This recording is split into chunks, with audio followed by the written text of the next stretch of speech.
Jim Hicks, Rob Hatter. You are now tuned in to the Chop Shop. I'm Retro. Let's get it. We in the Chop Shop. We live in the Chop Shop. We talking sports talk. We live in the Chop Shop. We in the Chop Shop. I'm talking sports talk. So turn your dials up. It's live in the Chop Shop. We in the Chop Shop. We live in the Chop Shop. We talking sports talk. We live in the Chop Shop. We in the Chop Shop. I'm talking sports talk.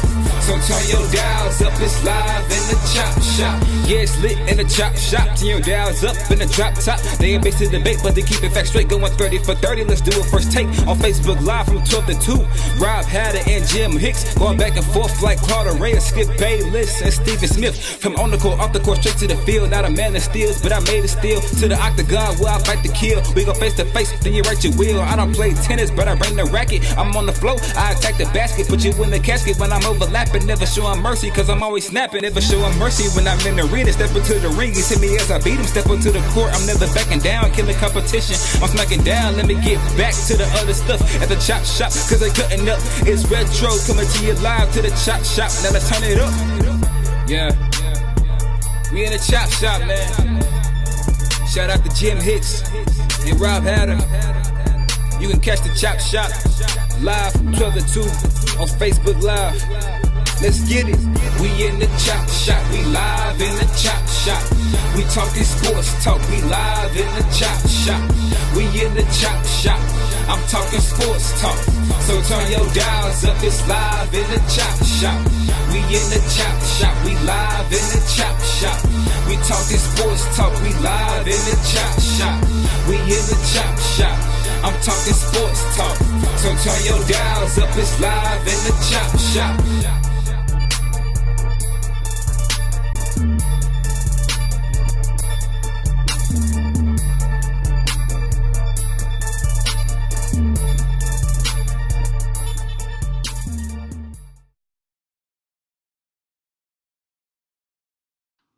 H-Town, what's up? You know what time it is. It's time for the best 120 minutes of your day. The Chop Shop, the nation's #1 urban sports talk show, and also your midday sports happy hour. Yours truly, Robert Hatter, alongside Jim, the Cheat Sheet Hicks, coming to you live from Houston, Texas, but we broadcasting all over the world. And guess what, y'all? We have a boatload of stuff to talk about today. There was some flame throwing last night in the NBA. And there was also some giant bricks laid last night, y'all. And then we got Zion. Zion makes his NBA debut tomorrow. And Jimmy, I want to take a time out for everybody to tell happy birthday to Trish Griggs and happy birthday to Michelle Phillips. Happy birthday to those two young. They're on the Facebook sometime. Trish Griggs happened to be Bryce Griggs' mom. So if you know her, send her a shout out today. Happy birthday on a Tuesday. And I got one more thing from yesterday. I already got my cranberry and whatever in my cup already. Okay. It's a midday sports happy hour for me already. and Jimmy, I have to call out our guys who were starting five yesterday: Melvin Dews, Dale Anderson, Todd Holmes, businessman, and Anthony Weston.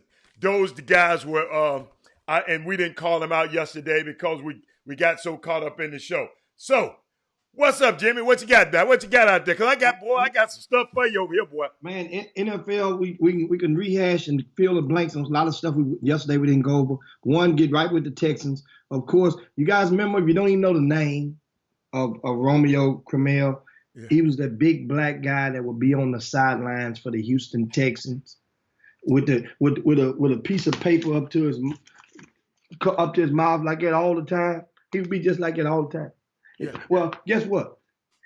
They done put him in. Remember now, when head coaches are on the chopping block, when the seat is hot, often there will be casualties. It's a big chess game.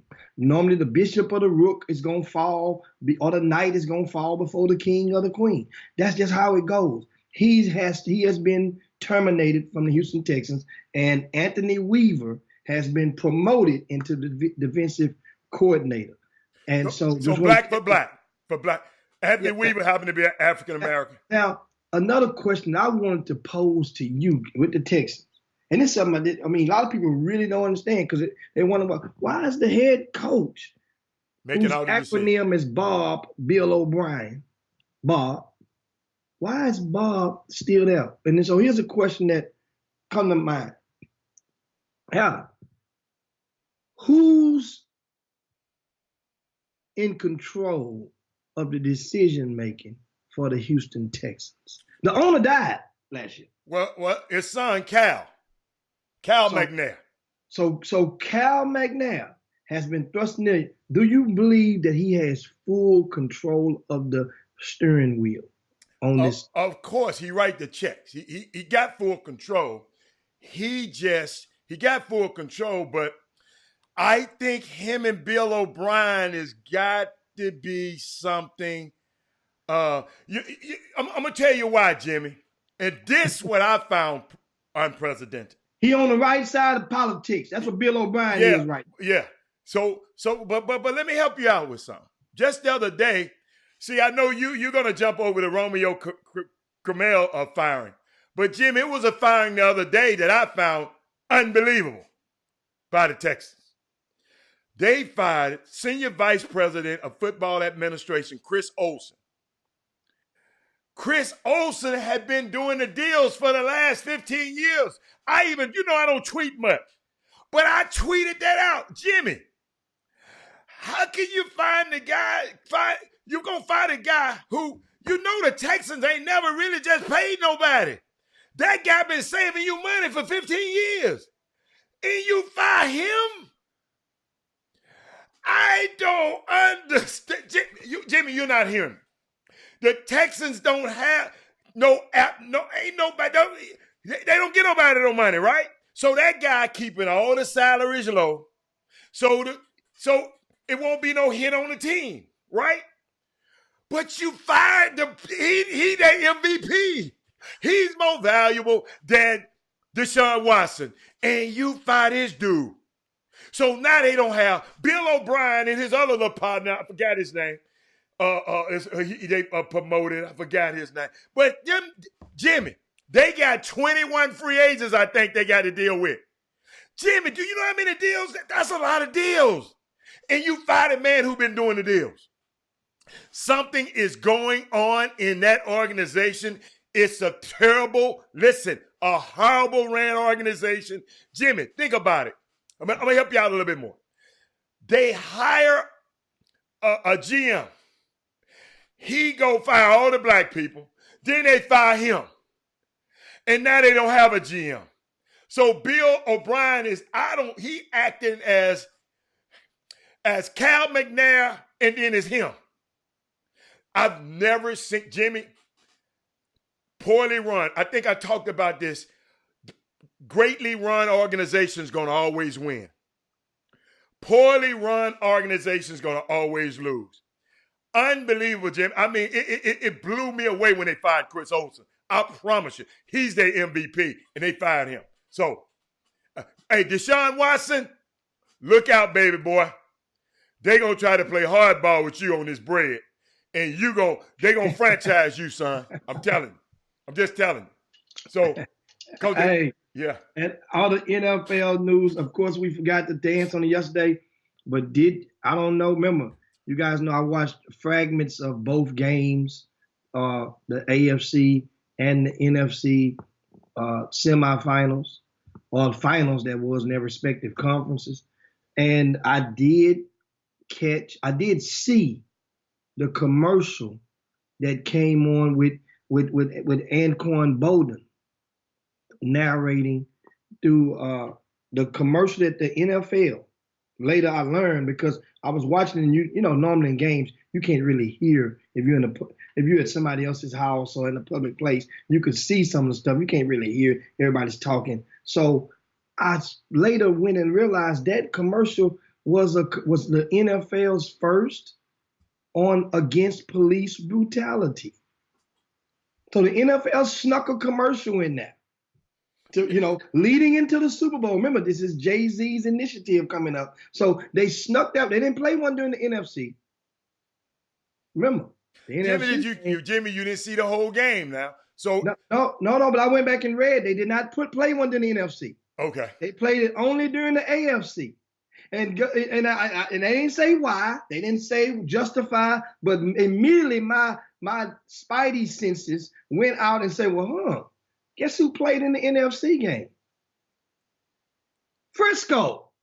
You just mentioned yesterday during the broadcast that they put up a graphic that the commentator went out of their way to not mention Colin Kaepernick's name, and it's difficult to Adam, do you realize on social media that somebody pulled up the graphic that they put on there and said that somebody had a graphic on one of the broadcasts to say the 49ers are returning for the first time since like 1995, 93.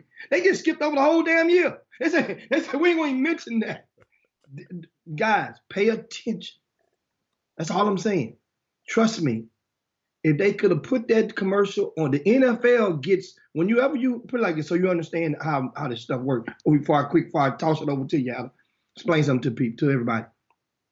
If you're doing an event and your event is on television, you get a personal identification slot per every hour.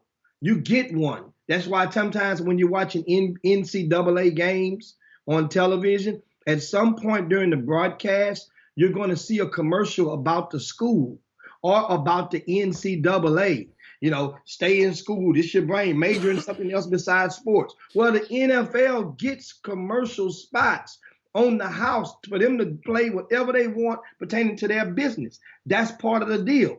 It's like if you go book hotels. You book 10 or more rooms, you get a comp room. Hell, you paying for a whole slot. Well, why didn't the NFL run that same slot in San Francisco? I'm just breaking you up on it. But that is a good start. So expect to see more. Or when I say more, at least one during the Super Bowl. And I missed it. I didn't see it at all. Yeah. But I'll go back and look at it. I went back. He was narrating. You could tell it was something because they kept showing scenes from a couple of young men that got beat by the police, and you can see it. And I'm like, whoa, that's something strong right there. So I went back and I looked and I said, oh, that was Anquan Boldin. But that's what I wanted to get into you guys. And speaking of NFL, now the Pro Bowl is this Sunday, which not many people, unless you are in person in part of the festivities, it doesn't really mean much, a whole lot on TV no more. They just got to get creative. I really think, and they're trying. Remember, it used to be in Hawaii every year, didn't it, Hal? Yes, it did. And they moved it over to Florida a couple of years ago. And, well, this year they're going to experiment with the onside kick rule. So this means anytime they experiment with rules in the Pro Bowl, that means there's a possibility that rule could one day be implemented incorporated into the NFL, into the actual regular season. Here's what they're going to do. If you there's no kickoff in the Pro Bowl. They cut that out. So there's no kickoffs. However, in a similar situation to an onside kick, what they're going to do is they're going to give the team that make the touchdown, right? They're going to give them the option if they want to keep the ball on their own 25-yard line, and they have to go at least 15 yards or more on their play. One play. If they get 15 yards or more, then they get to keep the ball. Dude, I'm not watching that mess, so I saw it. I'm glad you thought enough of. I'm not watching that mess. Them guys out there trying not to get hurt, man. Them guys ain't playing no football. Guys out there, they always, Jimmy, I've been there. They always talk, hey, man, let's get out of this thing unscathed. That's how they play this thing. That's how they play it. I mean, it's a show for the fans. It's really a thing. But back to Hawaii. It was a unique. Jimmy, I'm telling you, I used to love an annual trip to Hawaii, man. I used to go every single year. If you notice, I'm not trying. I can go to Orlando anytime I want to. Hawaii used to be a great, great time. I got to tell y'all this story. They moved the players to this big old resort called Ililani, out 30-some miles from Honolulu. Okay, because everything used to happen right at the Hilton Waikiki. So it is a big, big hotel, Jimmy, that everybody used to be at. I mean, it was like happening. But guess what? They had to move everybody. Warren Moon, your homeboy, had, I guess, few of his side pieces in the same hotel. His wife found out about it and whooped the fire out of them side pieces. And they was fighting, and I mean, it was a big, big, big, big thing. And it was a security nightmare. And so the NFL moved everything to have to do with a player. And Jimmy, you couldn't come on a resort unless you had ID in your room. You couldn't even come on a resort. It was cool if you was a family atmosphere, if you was with your family. But to the young players, like the players I had, we had to drive 35 miles to Waikiki every single day for us to, go out and hang out a little bit. So it's so now they said forget it. Hawaii at all, forget Hawaii. The Pro Bowl is not that important no more. Let's just do it in Orlando. Bring a lot of sponsors in, because all the fans want to do is meet the players and hang out. I mean, Jimmy, it's starting today. No, excuse me. Starting yesterday, they had festivities down there. Tomorrow, all this week, they're going to have a great, great time. Now, during the week, fans, I'm going to help you out. If you want to hang out with the players, go early in the week. If you want to see players at the Super Bowl, Miami, don't go toward the weekend because they're under curfew. Go early in the week. You might catch them at the mall. You might catch them on South Beach with their wife and the kids. You might catch them somewhere early in the week, like that Monday, Tuesday. But Wednesday, when game plan go in, they can't go out no more. I'm just helping you out a little bit, giving you a little tidbits if you plan on going to Miami for the Super Bowl and want to hang out with the players. So that's that. Jimmy, what else you got? Speaking of NFL news, last Super Bowl, the Super Bowl, I have some intriguing news on that. I mean, it's, everybody's gonna get intriguing news every other day leading up into this climatic event. But guess what, guys? The tickets for this year's Super Bowl is at an all-time high right now. The ask is at an all-time high. Put it like this. The previous most for a Super Bowl was 2 years ago when the Pats played the Eagles, right? The average price was $5,373. That was 2 years ago. That's the average ticket. Well, the average ticket right now is $9,590. That's almost double in 2 years. Guess what the highest ticket is going for right now? The ask on the highest ticket, $70,000 for this year's Super Bowl. And remember I said, America, do you think these numbers would have been this high if Tennessee Titans had won that game? Heck no. Heck no. And they're a car drive away. This game is highly anticipated. And as I said, the money is going. I can't wait to see when the stats come out of the Westgate and those books in Vegas. It's going to be crazy. Jimmy, I was at the last Super Bowl in Miami, and Jimmy, I was one of my most fondest time going to the Super Bowl. Super Bowl, Miami knows how to do the Super Bowl. And I'm going to tell you who else know how to do a Super Bowl. Them New Orleans Saints, fans know how, like you said, they were a drive away because New Orleans, you can drive over to the Panhandle. Drive over. So it's Miami, they really, because the weather is nice. You can do things on the beach. You can do, I mean, the venues are just, oh my God. They can transform the venues on a beach into anything they want to. I mean, it's just, it's a, Houston was nice, Jimmy, but if you notice, dude, it was cold when we went. We still had a good time. So can you imagine what's going to happen? Can you imagine trying to get in Live? You talking about getting in the Super Bowl? Trying to get in Club Live on Sunday night? Jim. And what? Give me the date. The Super Bowl date again is February the what? 2 weeks from now. Not this Sunday, but the next Sunday. That's the 9th. Yeah. I would think, right? Mm-hmm. Right? No, the 2nd. Let's see if Miami's in town. Ooh, they all on that Monday. About the Miami Heat. That's what I'm talking about. I'm looking right now. Okay. Looking right now. Just trying to see. Yeah. Jimmy, I think usually they plan for them to be out of town. Yeah. I'm talking about logistically for hotels and all of that kind of stuff. Logistically, they plan on scheduling them out of town at that day. But they done them a favor. They did the Miami Heat a favor. What?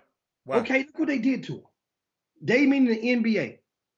Miami Heat on that Saturday, February the 1st, right?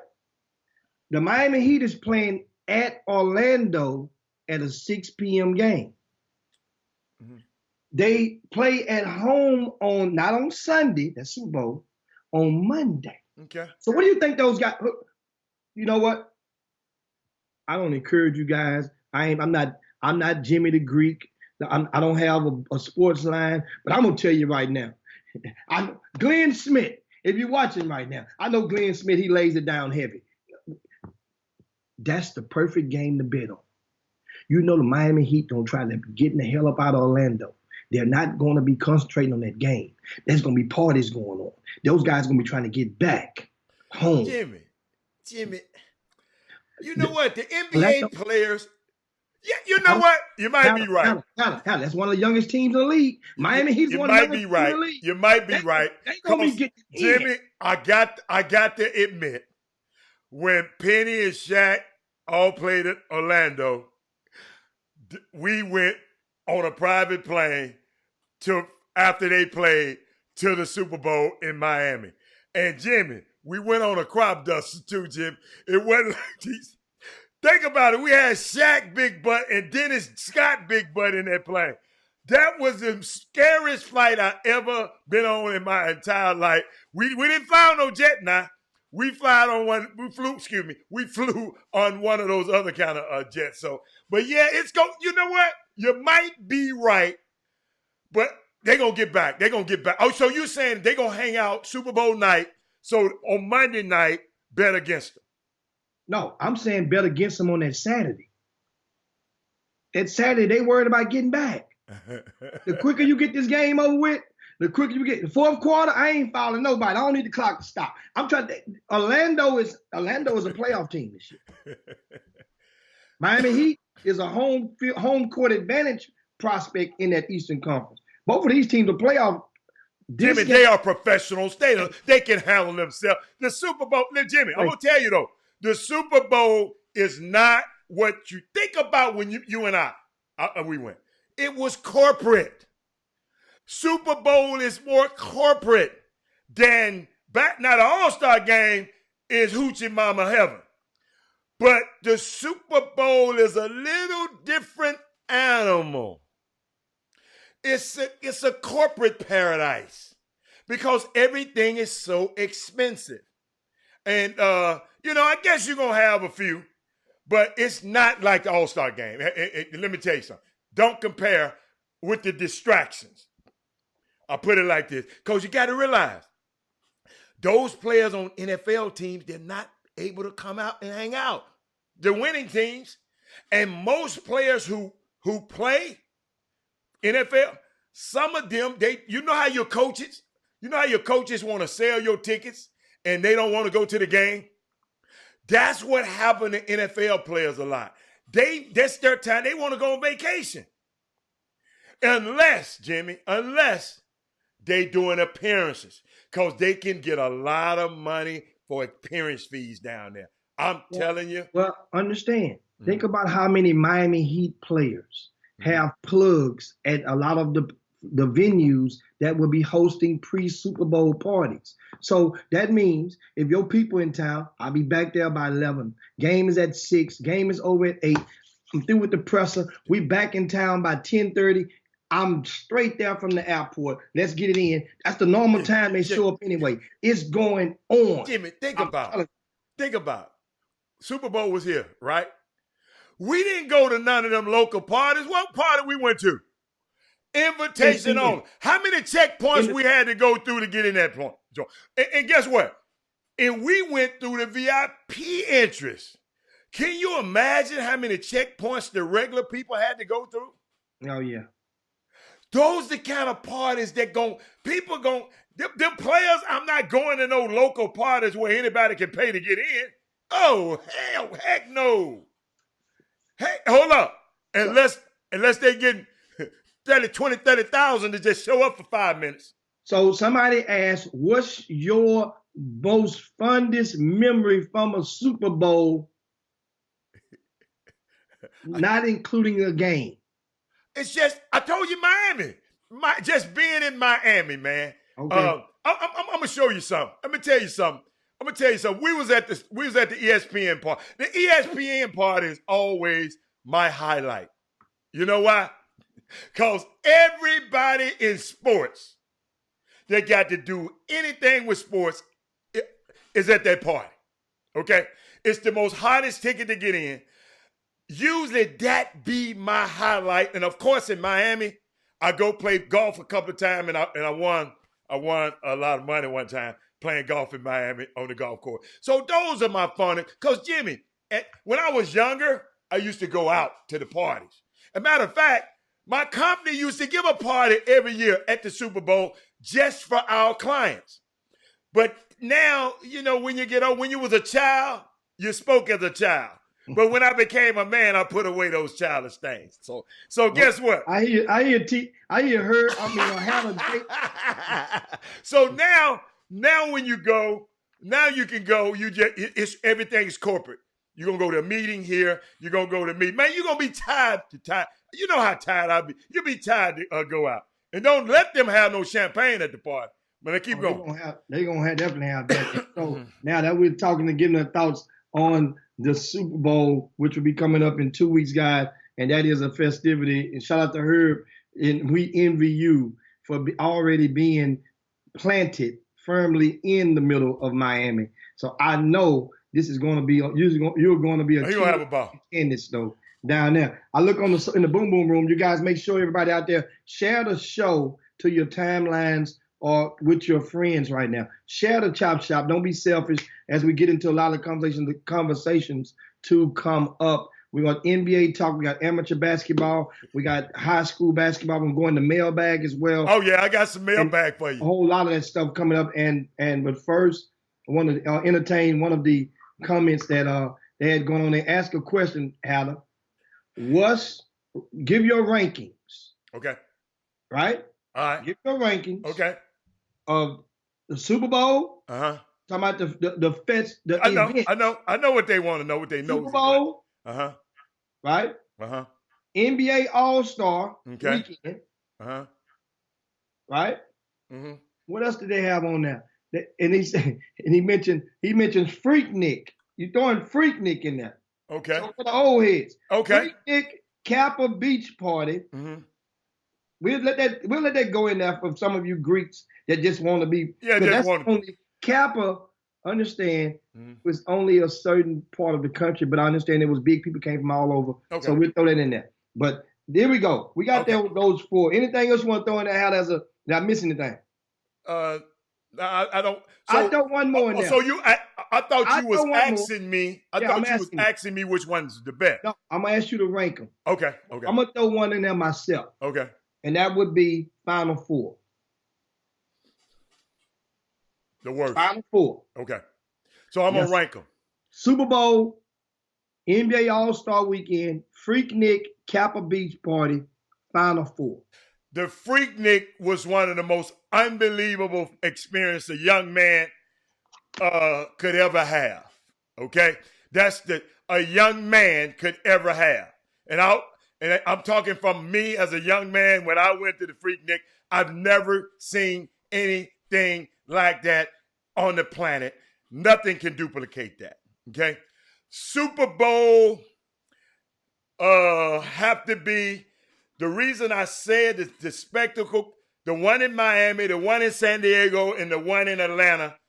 Those are three of the most. Excuse me. I'm sorry.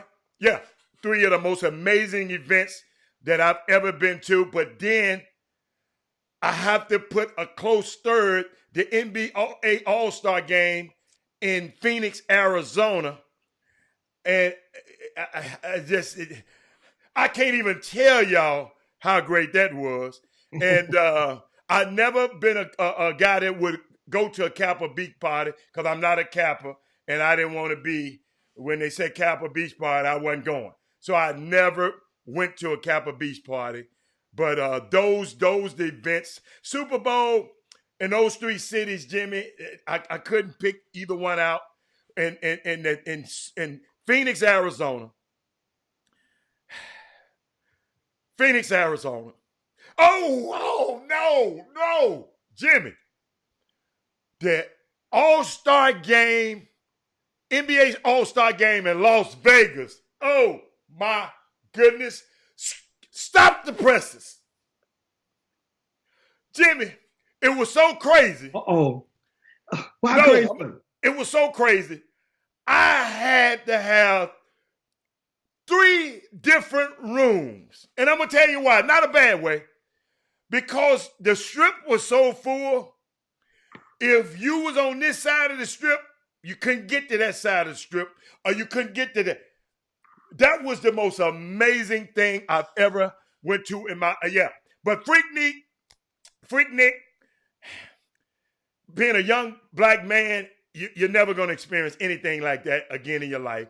And those Super Bowl and that All-Star game. Jimmy, all of them good, man. You ain't going to have me having one of them mad at me than the other. But that Vegas was crazy. I'm sorry. And you know what I'm doing right now? I'm about to post something on the timeline for you guys. And this should really take you back. So you saying, what was your last place?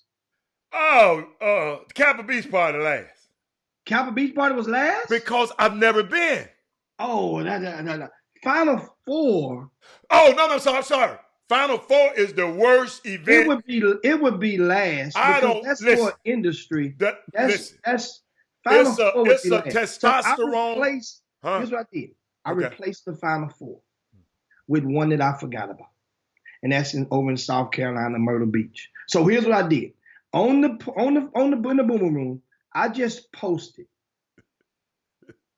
Rank your 3 best. There you go, guys. I narrowed it down for you. Okay. I got the 6. Okay. I got the Bayou Classic, Freaknik, Kappa Beach Party, Myrtle Beach, NBA All-Star Weekend, Super Bowl. Who makes your cut? Who makes the top 3 of those? Remember, the I Bayou didn't go to Classic, all of them, though. Have you ever been to Bayou Classic? When I was a little boy. They ain't the same. They Okay. ain't the same. Remember what you said? Remember what you quoted? You quoted the good pastor. You said when you spake as a child. So you was a child. You couldn't spake back then. So oh my God. Ashley, you're gonna get in trouble. Ashley just got married, and she talking about Freaknik. So Ashley, your husband gonna say, he come home, he gonna watch Chop Shop this. He gonna say, I didn't know you went to Freaknik, Ash. And then you got some explaining to do, Lucy. Lucy, you got some explaining to do. Boy, you talking about parties. Kevin Drones says the Greek Fest in Jones Beach, New York. Would that Greek Fest crack this top 6? I'm gonna tell you like this. Freaknik, for those who had the opportunity to attend and go to Atlanta back in those early 90s, there's nothing like it. That was the black folk Woodstock. That's the closest that black folk gonna get to Woodstock without it raining, without it being muddy, without having to go and that's the closest that we got because black folk were allowed to take over Atlanta. Jimmy, what about Jimmy? Think about this. You were stuck in traffic and you didn't care. Because of the activities going on top of the cars around you that I'm not going to divulge, but you can talk about it. You didn't care. You were stuck in traffic. You got a show on top of the cars. It was unbelievable, man. Unbelievable. Nothing else. I said to a young man that experience that, you cannot duplicate that no more. Because first of all, police ain't gonna let you do what they let them do like back then no more. No, dude, they had all the freeways. Jimmy, the freeways was y'all not hearing me, y'all. The freeways was crowded. That little Peachtree, don't you ever try to come up Peachtree. Man. North and South Peachtree. And guess what? You young enough at an age, then you realize, God dog, how long is this damn Peachtree Street? I thought a street ain't supposed to turn and still be the same. Peachtree goes all, at that age. Oh yeah, it got a lot of. That age, man, you're talking about sometimes, and it was some great, and now those are the things. Can young people? So think about how times have changed. Uh-huh. We're almost 30 years from the anniversary of a Freaknik. Well, we are 30 years away from the anniversary of the spark of a Freaknik. Your kids nowadays and your grandkids, is there an atmosphere that they can attend, right? Well, maybe the Bayou Classic, where the environment would not be, you think about it, it was more so you weren't even worried about harm. You go to some of these events now, safety is going to come into your planning process. You're going to think about safety. Yes, sir. You didn't think about that then. And trust me, people was robbing and jacking all over the place, but it was almost like that was the safe haven. All bets were off. It was a ceasefire. Remember, you had gang wars going on back in the late 80s, early 90s. They stopped back then, Freaknik. The red and the blue thing. Remember, this is at the apex of the crack epidemic. Was during this time. So that means you had a lot of young people that were in early ages, on the early side of 25, who were really, really flossing. Not to say they're not right now, but I'm quite sure a lot of them are. But it was a whole different element back then. Hey, and look what Michael Anderson said. He should know. He probably was at every last one of them. He said it because he's a Greek. He said a Greek picnic in Philadelphia, the Freaknik in Atlanta, and the Kappa Beach party in Galveston. Like I said, I never went to the Greek. I never went. Darrell Anderson. Listen. Michael Anderson. Michael Anderson. I could tell you must be a new. You know what he is. Because anything that's new, he only mentioned everything that was new flavor. I forgot something off the list, Adam. No, he ain't no. He's a Q. He ain't no noob. He's a Q. Oh, I think Mike a Q. Yeah. Well, you know what? That must have been some real party for a Q to have fun at a Kappa party. But I got one. I got one that forgot to put on that list. I can't believe I forgot to put it on the list. What? You ready? Are you ready? What? A Mike Tyson fight in Las Vegas. Hey, excuse me. Watch this, Jimmy. Watch me right now. Watch this. I click me off the screen. A Mike Tyson fight in Las Vegas. I know everybody wasn't, I guess, fortunate enough to go to them fights in person, but I guarantee you most of you guys know somebody that went. A fight back in those days in Las Vegas, it definitely makes the top 3. Boy, this is a hell of a list now. It's a hell of a list. But somebody got to get cut. By the end of the show, we got to narrow this thing down to 3. And how are we looking? I'm Y'all back. give me your thoughts. I'm back. If you let me know if any of you guys went to a fight with just say a championship boxing match in Las Vegas. So that means we'll include a Floyd Mayweather, we include a Mike Tyson, we will include a De La Hoya during those days. Understand now, Cesar Chavez. Remember that's about the. Oh man, senior boy. Listen, if you know what. Hey, Jim, I don't know why you bring up this subject. Boy. Hey, Jimmy, you shouldn't have did that, Jimmy, because I'm gonna start posting my videos from ringside. I just can't find them right now. But hey, Michael Anderson, I appreciate you, brother, but Prairie View Homecoming, gotta sit this one out. They got to sit this one out. They got to sit this one out. That's no. Zero. No. That's all I'm gonna say. I love that. Now that's a whole different category. Yeah, they ain't in this category. The Oscars, they ain't in this category. Guess what? Lionel Golf, a Grambling home football game during the Eddie Robinson era. They ain't in this category. Yes, sit this one out. Sit this one out. Yeah. I concur.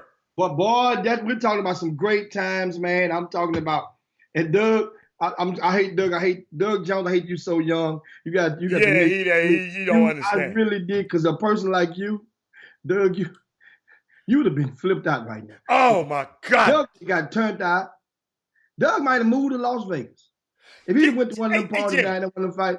That's how.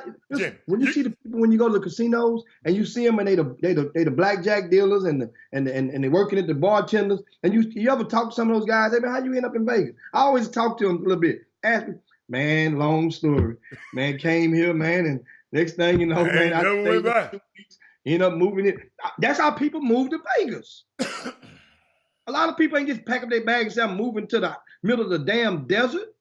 You understand how hot it is there? That city never goes to sleep. You ain't got no grass in the yard.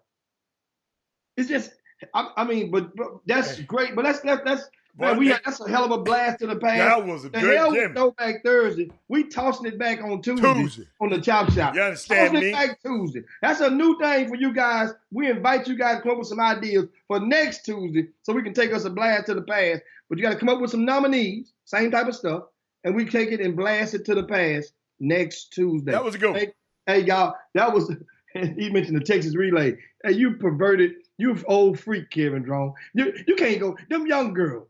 You can't be, nowadays, you can't, Texas Relays ain't as good as it probably used to be, because back then, you didn't have to worry about nobody taping you while you watching the college young females run track. Now they taping. Wait, college females are they grown, Jimmy. Yeah, but you still don't want to be looking at them like, you don't want nobody looking at you, looking at them like that. Your mouth might fly open. You know. I thought you came to see the race. I didn't think you came to see the girl. No, you came. What? You can't. I don't know what you went to the track meet for. Ain't but one race that I really care about seeing at the track meet. That's the 100-yard dash. That's the fastest one to get that mess over with. That's the only one I need to see. And the rest of them. Hey man, that's weird. Well, where can we go from here? After you messed all that up. Let's go talk some NBA ball, man. We got some. Oh Lord, Lord. We'll talk a lot of amateur sports, NBA talk. Let's get right into it. And of course, yesterday, games were going on all day long. Commemorating MLK Day, too. Yes, in honor of MLK. Mm-hmm. And actually, while we were on the air, shortly we went off, games were on. How about probably one of the least talked about games yesterday, but it definitely had some substance to it. And that was the Atlanta Hawks and the Toronto Raptors, which the Toronto Raptors were supposed to win the game. Understand, Atlanta hadn't won but 10 games all season. They're like 10-34. So Toronto was supposed to win. But this Toronto team has been battling injuries. They haven't, guys are hurt. But there was a precursor leading into this game was, I think Kendrick Perkins had put out there. And one thing about KP, I give him props for because he's doing. Understand, guys. You may some of the things he may tweet, you might frown at, but that's what some of the things. That's one of the routes to becoming relevant in the business is to insert yourselves and to go and spark controversial conversation. And then you have something to back up when you go on the air. People going to watch and see what you say. People going to come back. Now, the thing about Kevin Durant, I think that was maybe a little bit personal, but that's very rare. And trust me, mostly every commentator out there and analyst out there has engaged and stepped over the chalk and engaged in something that was personal and let it spill over to the television screen. Trust me, all of them have. Every last one of them guys that you consider one of the best, one of the greats, from Skip Bayless to Stephen A. Smith, it all has gotten personal with one player or two in the league. Now, last night, it was Trae Young. The conversation was, does he deserve to be selected to the All-Star game? Because remember, the coaches is going to pick the reserves. The top 2 vote getters pick the starting 5. Isn't that how it go, Adam? Ain't that right? Yeah. So whoever gets the top 2 votes, remember, there's no East and West anymore in the All-Star game. So whoever gets the top 2 in the votes, they get to pick the teams. But I think, isn't LeBron James ineligible this year? Yeah, if he was there last year, you can't bid this year. Yeah, you can't. So he's ineligible. Yeah. So Luka looks like he may be picking a team. It's going to be really intriguing if he's going to go the international route with a lot of his players. Now, my point is, a lot of people say, well, remember, it's different ideologies. And I ask you your thoughts. I know my thought on it, and it's kind of, but because Trae has been doing what he's been doing, man, for 2 straight years. However, do you reward the guy on a team that ain't won but 10 games a spot in the All-Star game? I think it's happened before, and we talked about this early in the season. You said one, but one of them gonna make the All-Star game, and I told you both of them. And what I was doing, I was watching this kid's numbers, and this kid. Somebody said something last night, and they said Trae Young is a true artist with the basketball. And you nerds can't appreciate it because you can't look up from your Excel spreadsheets and appreciate the art. Kendrick Perkins, guy you just mentioned, he tweeted, made it my duty to watch the Raptors and the Hawks game today. And all I've seen, all I need to see out of Trae Young. And yes, he definitely deserved to be a starter in the All-Star game. And he is a generational type talent. Toronto was trapping him every time down, and that speaks volumes. So, Jimmy, the kid on a losing team, okay? But you're trapping him. That show you how valuable and how feared and how reverenced this guy. I know the NBA. If you terrible, they're not trapping you. Something about this little kid that a lot of people didn't believe when he went to Oklahoma. A lot of he won. I mean, Jimmy, I just don't know. I think you have to reward fans of vote. Where is he at in the fans voting? Trae Young. I haven't looked. Yesterday was the last day you can vote. Let me keep talking. Let me go take a peek. And y'all, I know you probably haven't seen him, and I think y'all just think I be talking and talking. But when I love players with the ability to put the ball in the basketball. In the rim. I mean, and that go Herb talking about he can't guard nobody. Ain't nobody in NBA can guard nobody. They can't guard him either. Let me repeat that. They can't guard him either, Herb Baker. He can't guard nobody, but I ain't seen nobody guard him. First of all, you got to double team him. So that means he's unguardable when you got to put 2 NBA players on him and not one. So, unbelievable talent. I mean, Jimmy, I just wouldn't mad if they vote for him.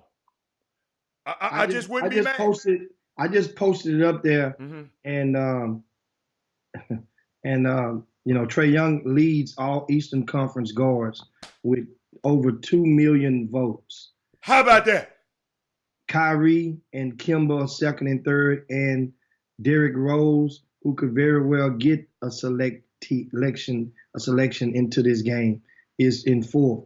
He's definitely, Derrick Rose. This story. Look what you just said, Jim. Look what you just said. Don't gloss over that. The kid is leading. Easily, I'm not the only one feel this way. No. But understand, that's the whole thing, dude, and that's the question that's posed. Because some people have different ideologies on whether to reward a guy from a team that's not winning much. Now, whoever coaches remember the team, the coaches of the teams are still the coaches of the teams who has the best record at a certain date. I don't know what that date is leading up into the All-Star game. Whatever Eastern and Western Conference team has the best record is the coaches. So would that coach, and in the Eastern Conference, we know at this point it's going to be the Milwaukee Bucks coach. So I don't know what his thoughts are on that. But Trae Young is definitely after last night. See, the thing is, at some points in every set of rules, you have what we know as exceptions to the rule. For example, as John Lucas, and we had him on the Chop Shop last year, John Lucas openly admitted that if they're on the plane or they're getting ready to go, getting ready to schedule they said they had a Los Angeles swing to open the season. And he said that whatever they played the Clippers and the Lakers or whatnot. And James Harden wanted to go there on a certain date. And guess what happened? That's what day the plane leave. Certain people you could have now. Is there a rule with the Houston Rockets where the players get to tell what time the charter going to leave? Hell no. But some in every organization, in every business, there's what you call it. In every team, there's an exception to the rule. But people, be careful and don't allow critics to make you believe that the exception is the norm. Trae Young is the exception. I still firmly believe I hardly ever will grant and reward a person, a guard that is, on the losing team. I have a long standing, and I'm not going to waver from that. However, Trae Young, I don't have no problem with him making the All-Star game. I don't have no problem with him starting. You know why? Because the All-Star game is for the people. And the people wants to see Trae Young. Atlanta has not been given the privilege of being scheduled a lot of national televised games. So what he's doing, a lot of people ain't had a chance to fall in love with him yet. These are people that just follow him through the ranks and knowing this young man has been doing the same thing that he's been doing right now. He's one of the very few. Steph Curry wasn't kicking dudes' ass like this when he was in high school. Trae Young was. Steph Curry wasn't. Remember, in college at Davidson, he gravitated and grabbed your hearts during that magical run. Well, hell, Trae Young did too. But in the NBA, he got hurt. He wasn't that good. He got hurt in the beginning. Not early on, you're right. Yes. The kid is a unique talent, man. And I think, that his team is 9 and 32. So I understand the critics, and I understand. But look, then they showed this, Jimmy. Andre Drummond, right? He leads the NBA in rebounding. offensive rebounds, defensive rebound, and rebounding percentage. And his team is 14-27. He might have a chance. You follow me? So it's this is unique. But Jimmy, if he got the most votes, so don't that mean he's in? No. Remember. Oh, because you got the media, got the vote, and okay, but that'll help. So what that means you're in the pool. Yeah, I think that's a plus. That's a plus for you. I gotta look back on that. How they gotta look back on. They're gonna do the draft on Thursday, February the 6th. That's the Thursday after the Super Bowl, live on TNT, when they will do the draft. And when I say pick the teams, that is, I mean the starters.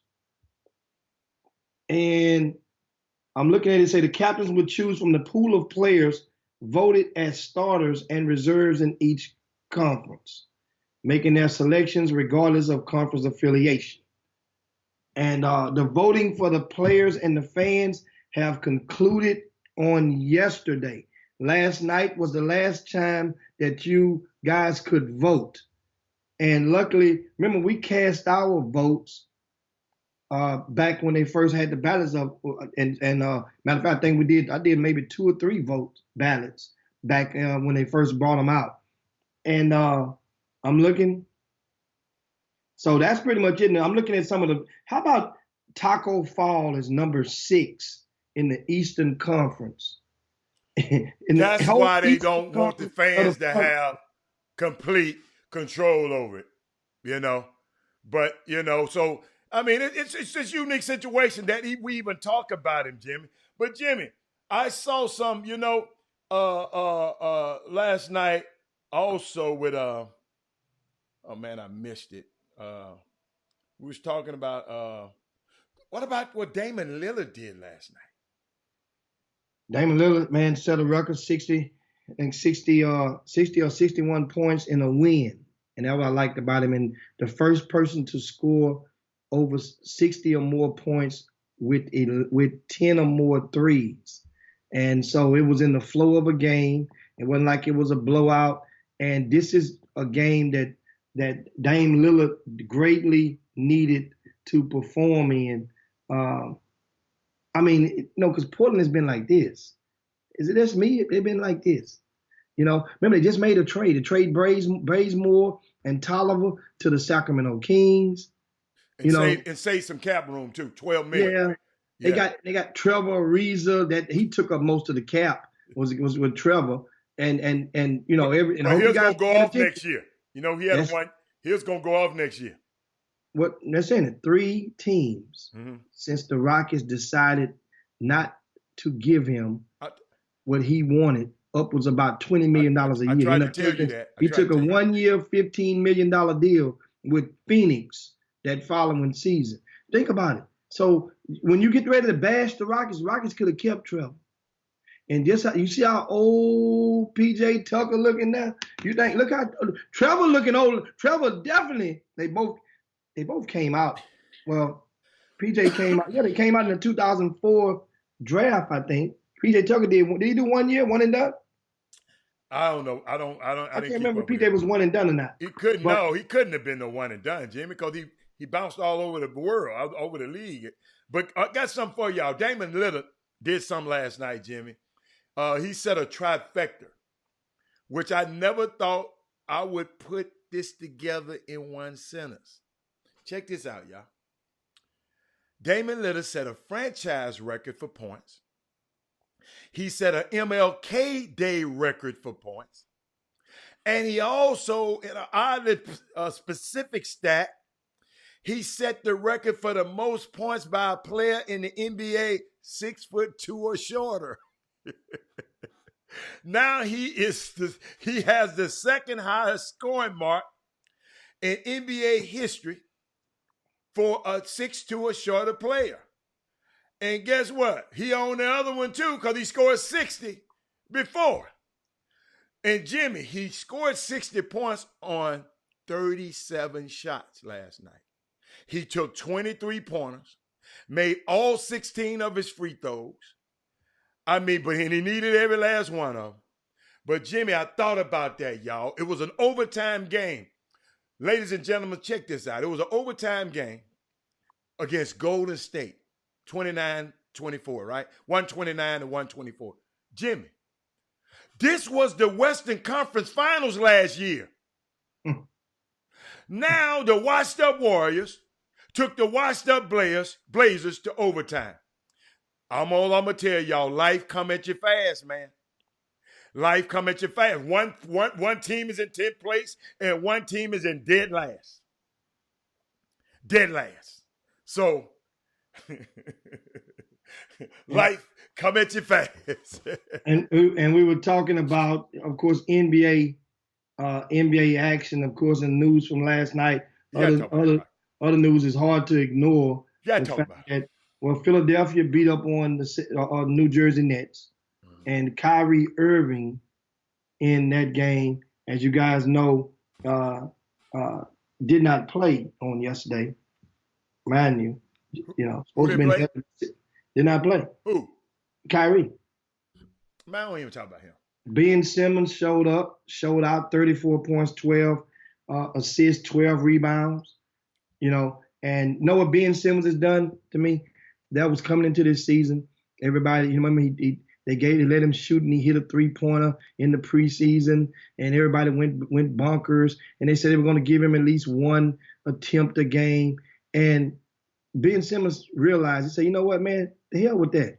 I am who I am, and I'm going to play my game, and I'm trying to generate wins. I'm not trying to go and prove to you guys that I can shoot a three or not. And what he's doing, he's taking, remember, he only took 14 shots, had 34 points. He was 12 for 14. He's getting to that rack. Not most people at that position can stop him from getting to that rack, especially if he's going downhill or if he's running off a high pick and pop move. Ben,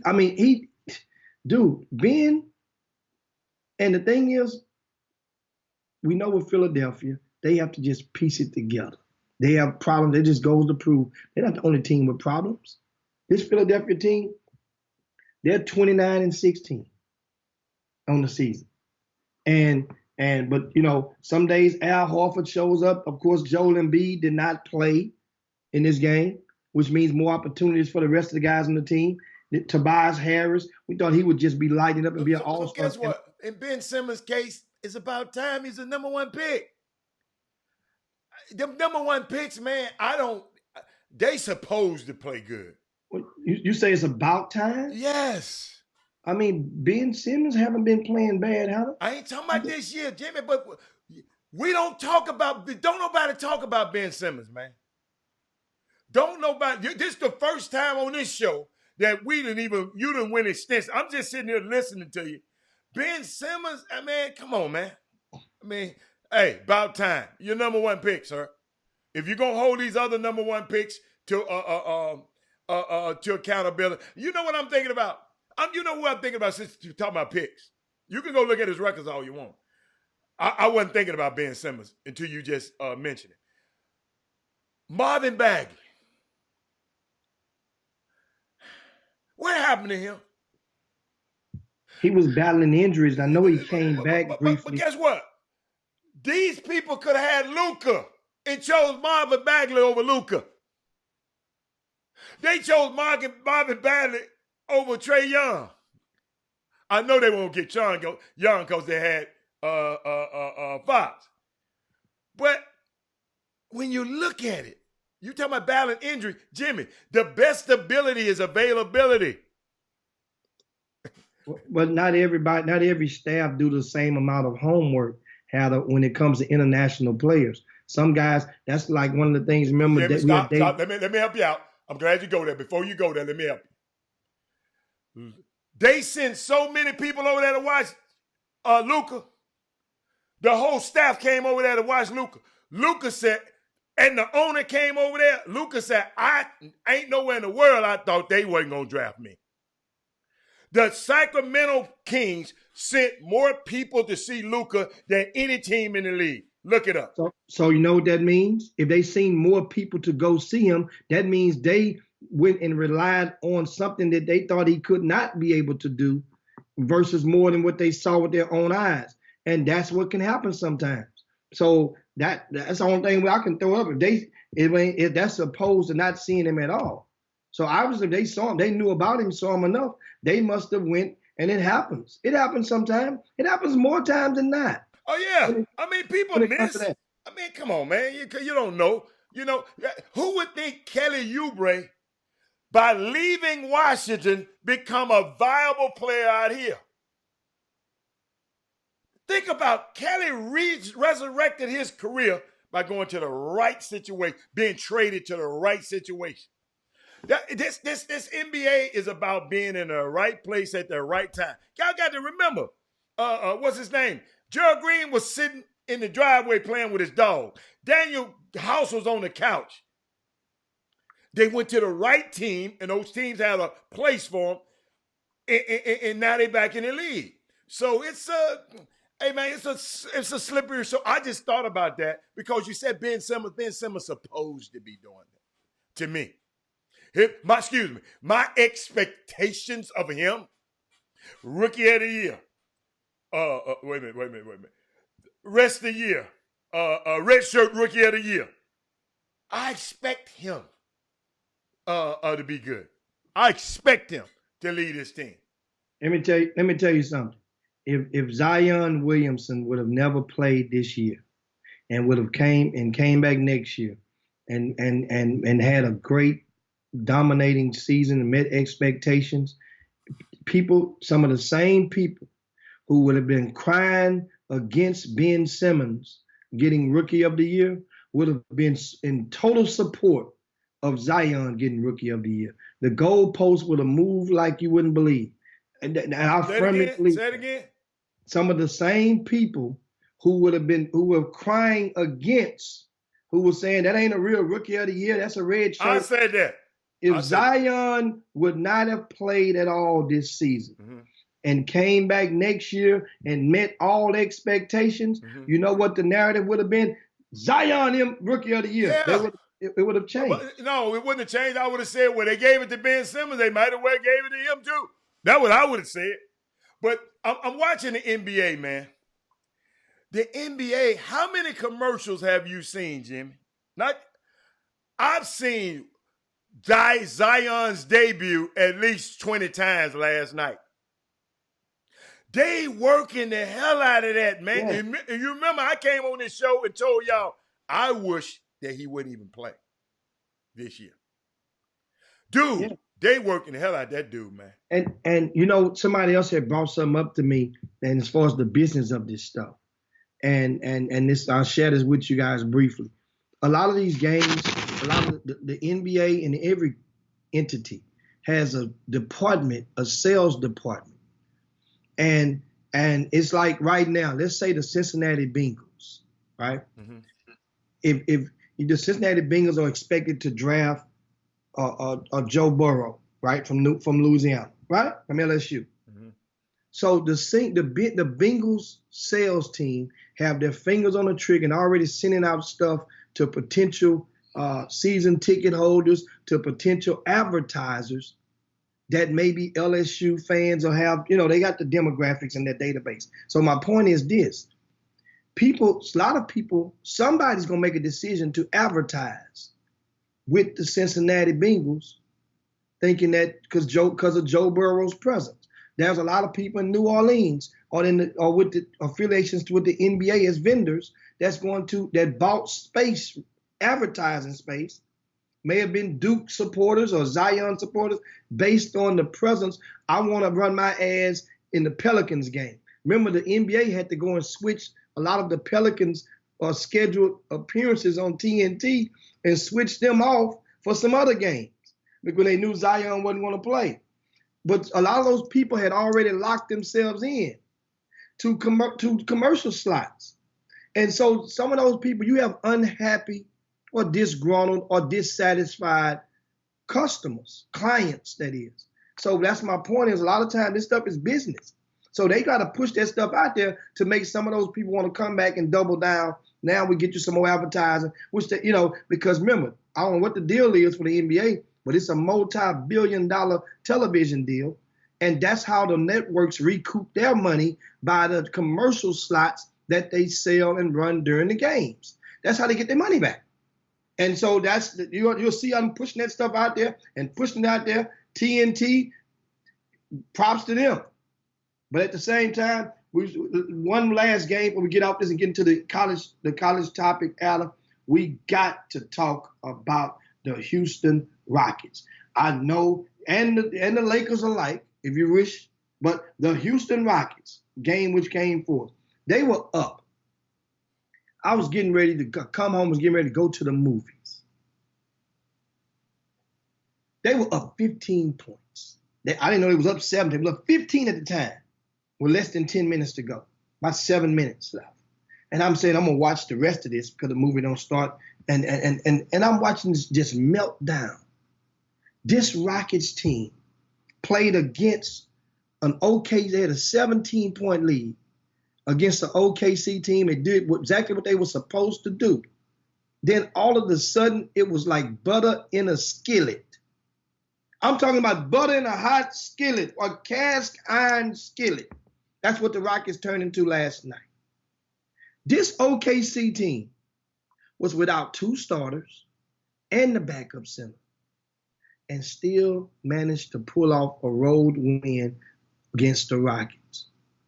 This is supposed to be personal whenever Westbrook or whenever James Harden play against this team. It's supposed to be personal. I understand it's business, but it's supposed to be to some degree.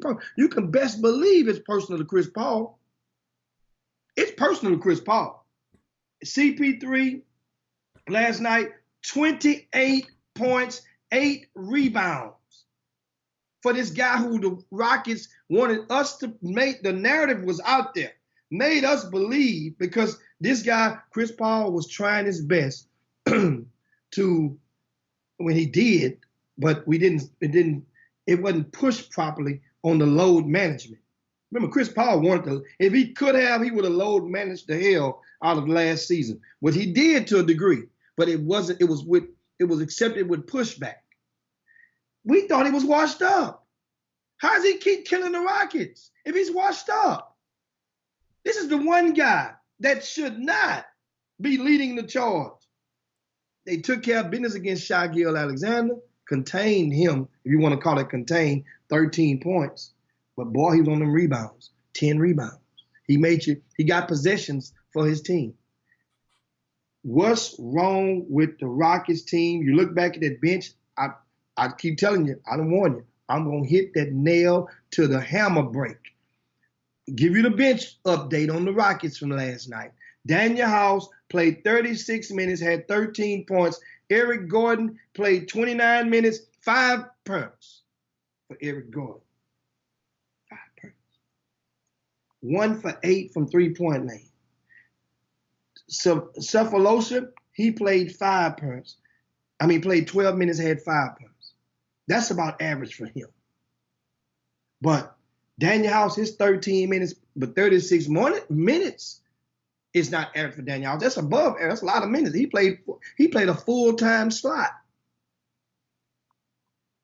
Russell Westbrook, 32 minutes, had triple-double, 32, 12, and 11. James Harden, 29 points, 9 rebounds, 6 assists. However, James Harden was 1 for 17 from three-point land, guys. That's about as worse as we've ever seen James Harden shoot that ball from behind the arc.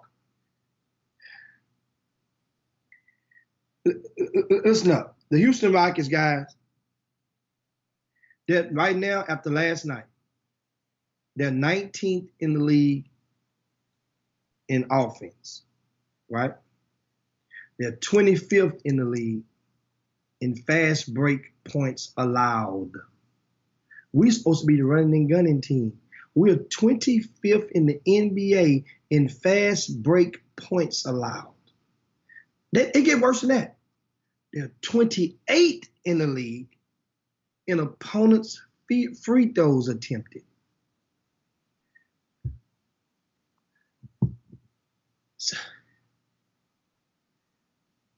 The Houston Rockets, they know they have problems. Every team has them. But at this point, they were second seed a week ago. 7 games ago, they was a second seed. A little bit over a week ago. Now they're the 6th seed. Understand, this ain't the playoff time, but it's just the psyche. Certain games you want because you want to be able to pull this thing around. You want to be able to turn this thing around. PJ Tucker, again, in case you didn't see the other day, I read you guys PJ Tucker's stats from the past few games. And something I'll tell you guys, at some point in time, things go, how would you say, players can grow old in front of us. PJ Tucker, something ain't right. He needs to be demoted to attempt to wake him up. PJ Tucker needs to come off the bench. So I don't care who you put in there, but he needs to come off the bench. Now we know that what's the coach from the Clippers? What's the Clippers coach name? Doc Rivers. Doc Rivers' son will come back next game.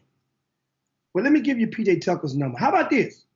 Helen, PJ Tucker's his last 2, 4, 6, 8 games. I'm giving you his last 10 games to make it even.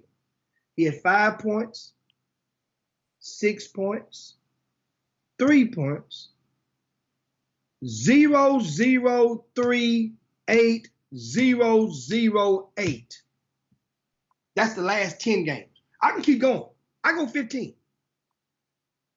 4, 7, 5, 8, 10. So it's been 15 games since PJ Tucker has got his name in the paper. You know, that's what they used to say back in the day, is how when you played high school ball, you scored 10 points in Houston, you got your name in the paper. In a city like this back then. So your thing was to get double digits, your name gonna come in the paper. PJ Tucker, it's been 15 games since he scored 10 points. That hurts because his was old reliable. He's reliable. The 3-pointers, people saying he don't get enough shots. Well, he had 4 attempts last night. Remember, I told you he's good for 1 per quarter. That's what I would think on the average. He took 5 attempts the game before that. Took 3 attempts the game before that. So that averages out 4 plus 5 plus 3 is 9. That's 4. 12 divided by 3 is 4. He's averaging 4 3-point attempts per game the last 3 games. Not producing. It's PJ Tucker, remember? Oda Brown give us your thoughts. I'm gonna give you my thoughts because I was a good take. She said PJ is more concerned. He said PJ is more concerned about changing shoes at halftime. But what I thought about last night, I listened to Tim Lager. It was the Rockets' 4th straight loss, right? And I remember D'Antoni said, "Boy, when it rains, it pours," and it's pouring right now. But Tim Lager ran with it. He said, "Yeah, it's pouring, and it's a hailstorm. No, it's pouring. It's pouring hailstones that James Harden is throwing up against the backboard right now." What he has seen over the last 7 games. This is what has happened, y'all. Over the last 7 games, he said, Harden has missed 76 3-point shots over the last 7 games. That's not other shots. That's just 3-pointers now. Okay? And when you're talking about an offense that relies so much on one player, you are going to have stretch when the Rockets are losing games. It's that simple. When your best player is that ball dominant and is shooting the way he is, James, it's terrible the way. He shot so bad he shot after the game. He was in there shooting after the game. 25 minutes. There was really no way to overcome it, y'all. There's still 10 games, as Troy Bieniemy so eloquently stated. There are 10 games over 500. They're in 6 places. But this is, and I understand it. Let me tell you something. I cannot sit here and guy can't make a shot. And this team is so reliant on him to bail them out. So guess what? I enjoy him shooting. I don't enjoy. Notice I say I like scoring. He's not scoring right now. I'm not enjoying this at all. I mean, he can't even make a free throw. Did you see the free throws? Jimmy, did you look at his free throw? And this is my dude now. He missed 3 of them. I mean, he missed 2 of them in a crucial time that they could have won that game. So something, I don't know. I mean, hey, but I guess what, though? I love it. Maybe he's saving them all for the playoffs. Maybe he's saving them because y'all say maybe he's saving all this for the playoffs. I hope that's the case. So, hey, that's all I got to say about it. I mean, Lionel Gar says, how the hell can you compare P.J. Tucker points on the team with Harden and Westbrook? Lionel, we wasn't comparing P.J. Tucker. We were holding P.J. Tucker accountable on this platform for his inability to produce and bring his load. We going into this season, we expected for P.J. Tucker, for this team to be taking a serious championship consideration, to even get to the finals of the conference. We would expect for P.J. Tucker, we said it at the beginning of the year, we deemed each player, we sit on the chop shop, you guys were there, and we deemed some numbers that we wanted to count different players accountable for. They had to, everybody had to know what, bring their load, tote their load. And for P.J. Tucker, we said we would expect for him to bring us about 12 to 15 points a game. Well, if you in the last 3-4 games, you ain't scored but 5, 4, and 5, that ain't bringing it. And then 2 zeros before that. You're not toting your load. You're a starter. See, think about it now. Remember in the media, we have the platforms, different people to provide narratives, to give talking, and you're supplied with talking points, depending on how cool you are with a certain a person or the team or whatever. Well, with P.J. Tucker, remember the sale a year ago was he was our gritty, he was our Houston's Draymond Green. Tony Allen. He was a defensive guy that would go and guard he would give up 3, 4, 5 inches every night, and he would go and bang, and then he would go and create a mismatch on offense. Well, if the mismatch isn't transpiring on offense from our intangibles, the Rockets need the intangibles in order to win. Understand something. Last night, James Harden and Russell Westbrook, even though Harden's shot it was funky from the field, from 1 for 17 from 3, their point totals were in sync with what you would expect them to do. Now James Harden didn't score 37 points, but him and Russell combined, they did that. A lot of the other guys did not. That's what they need. That's why I'm so hard on the bench, because what a lot of teams get from their bench as a whole, the Rockets are not. So that means the starters must supplement that. P.J. Tucker averaged 7 points a game last year. That's what he's averaging this year. But know the difference? We had a bench last year. Many people had deemed one of the best benches in the league. I never top 5 benches. I didn't never deem that bench that good. No. At the beginning of the season, Hatter, we had Carmelo Anthony on our bench. At the beginning of the season, on paper, Houston Rockets was deemed one of the top 5 benches. You always know. I don't go by stats. I go by eyes. I'm not a stat guy. I'm an eye guy. Nobody had stats at that time. Nobody had stats at the time. But you said on paper. No, on paper mean that. So that mean their stat on paper mean their stats on paper. No, meaning their names. Their names. Well, their stats back up their names, Jimmy. No, not really, not really. Because the role would have to be in train. We didn't know the role that Gerald Green was going to take that coming in the next year. We didn't know the role that Nene was going to take. We didn't know that, but we know their names. I didn't think the bench. You thought the bench was going. I didn't think the bench was going to be that good. Then we got the guy from Detroit. What's the guy name? The guy from Detroit last year. He's the one that really that caused Melo really to go into spiral and funk because he started for Detroit Pistons and we ain't heard his name since he left. Ennis. But you know what's so unique about how bad James is shooting? And he's a great shooter and a great scorer.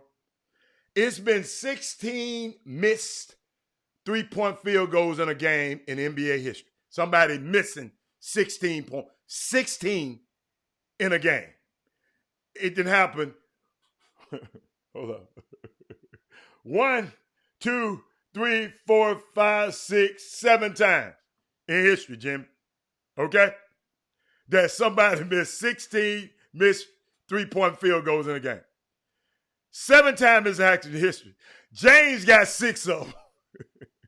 and guess who the other one is? Damon Stoudemire. You know I can't wait to get off the phone and call him. He did it in April 2005. James didn't miss this many until the last 2 years, 2019 and 2020. So he he in a funk. He ain't that bad of a shooter, Jim. I don't care what y'all say about it. No, you don't necessarily have to be that bad of a shooter. Just that the team as a whole, the energy and the cohesiveness is just not there. And the Rockets must do something to get themselves together. And that's the thing. And Jimmy, let me give us Thunder some credit too. And we're gonna pivot. The Thunder this season got the most wins when trailing entering the fourth quarter this season. They got 12 wins being behind in the fourth quarter and coming back and win. The next close to them is 7 by the Clippers, then the Hornets 6, then the 76ers, then the Timberwolves, then the Heat. So guess what?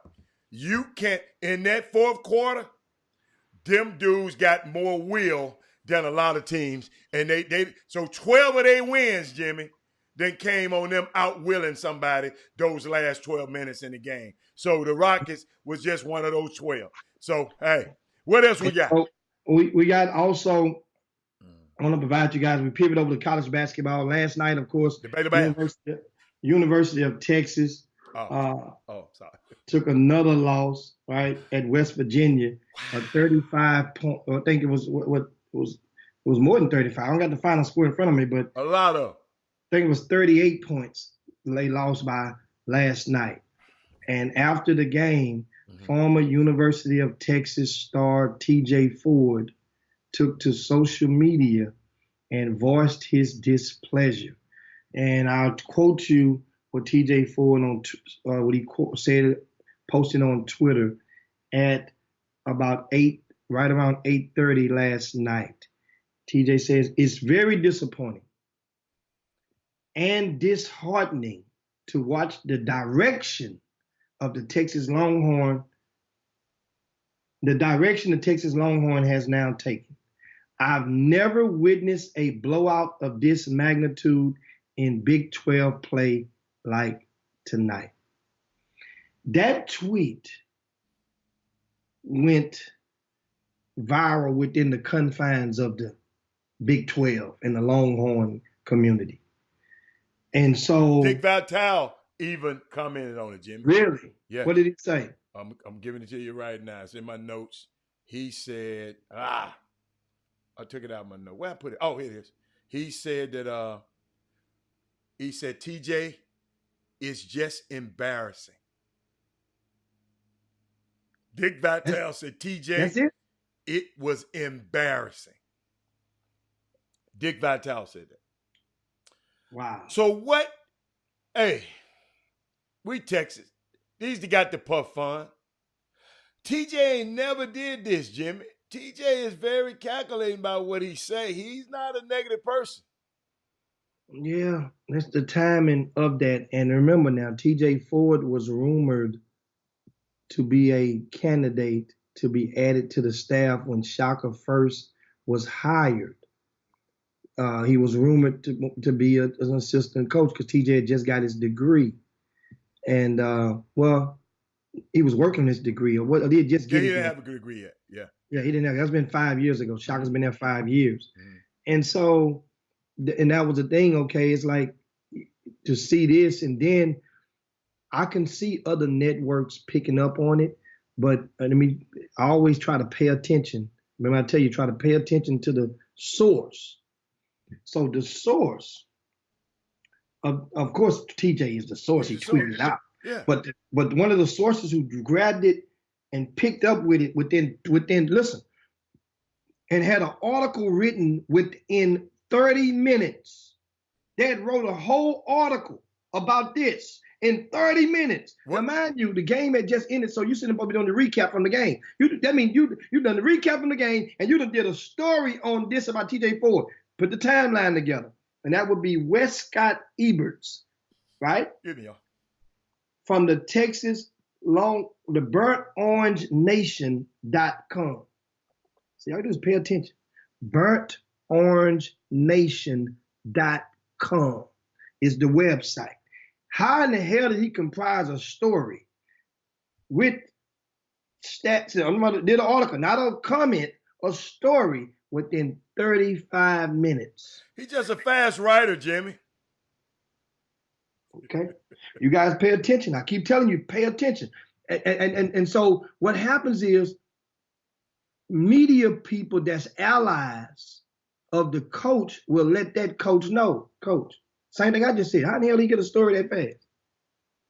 See, that means now you make it transparent. You already had your fingers waiting on this. You already had this stuff already ready and done. You just added TJ's tweet in the middle of the story and kept rolling. Pay attention. Once again, BurntOrangeNation.com. You can go to it. You can see the story. That don't mean they're affiliated with the school. They just fans of the school. No. That's one of the arms, one of the media arms of the Texas Longhorn sports. Burnt Orange Nation. So what I'm saying is that means this guy's around the program. If you different entities have some people assigned to cover different schools. This person is obviously around the program. So for him to wait and be first with this, it basically it's the kiss of death almost for Shaka, unless Texas Longhorns can go and get to the Big 12 championship game. Remember, Shaka was on the hot seat a year ago. The Longhorns won the NIT, and you still didn't care. You still didn't care. So that means NIT ain't gonna cut it. This year, they won it, and you still didn't care. If we go on that roster, what I wanted to do, but anyway, I wanted to finish with this thing right here.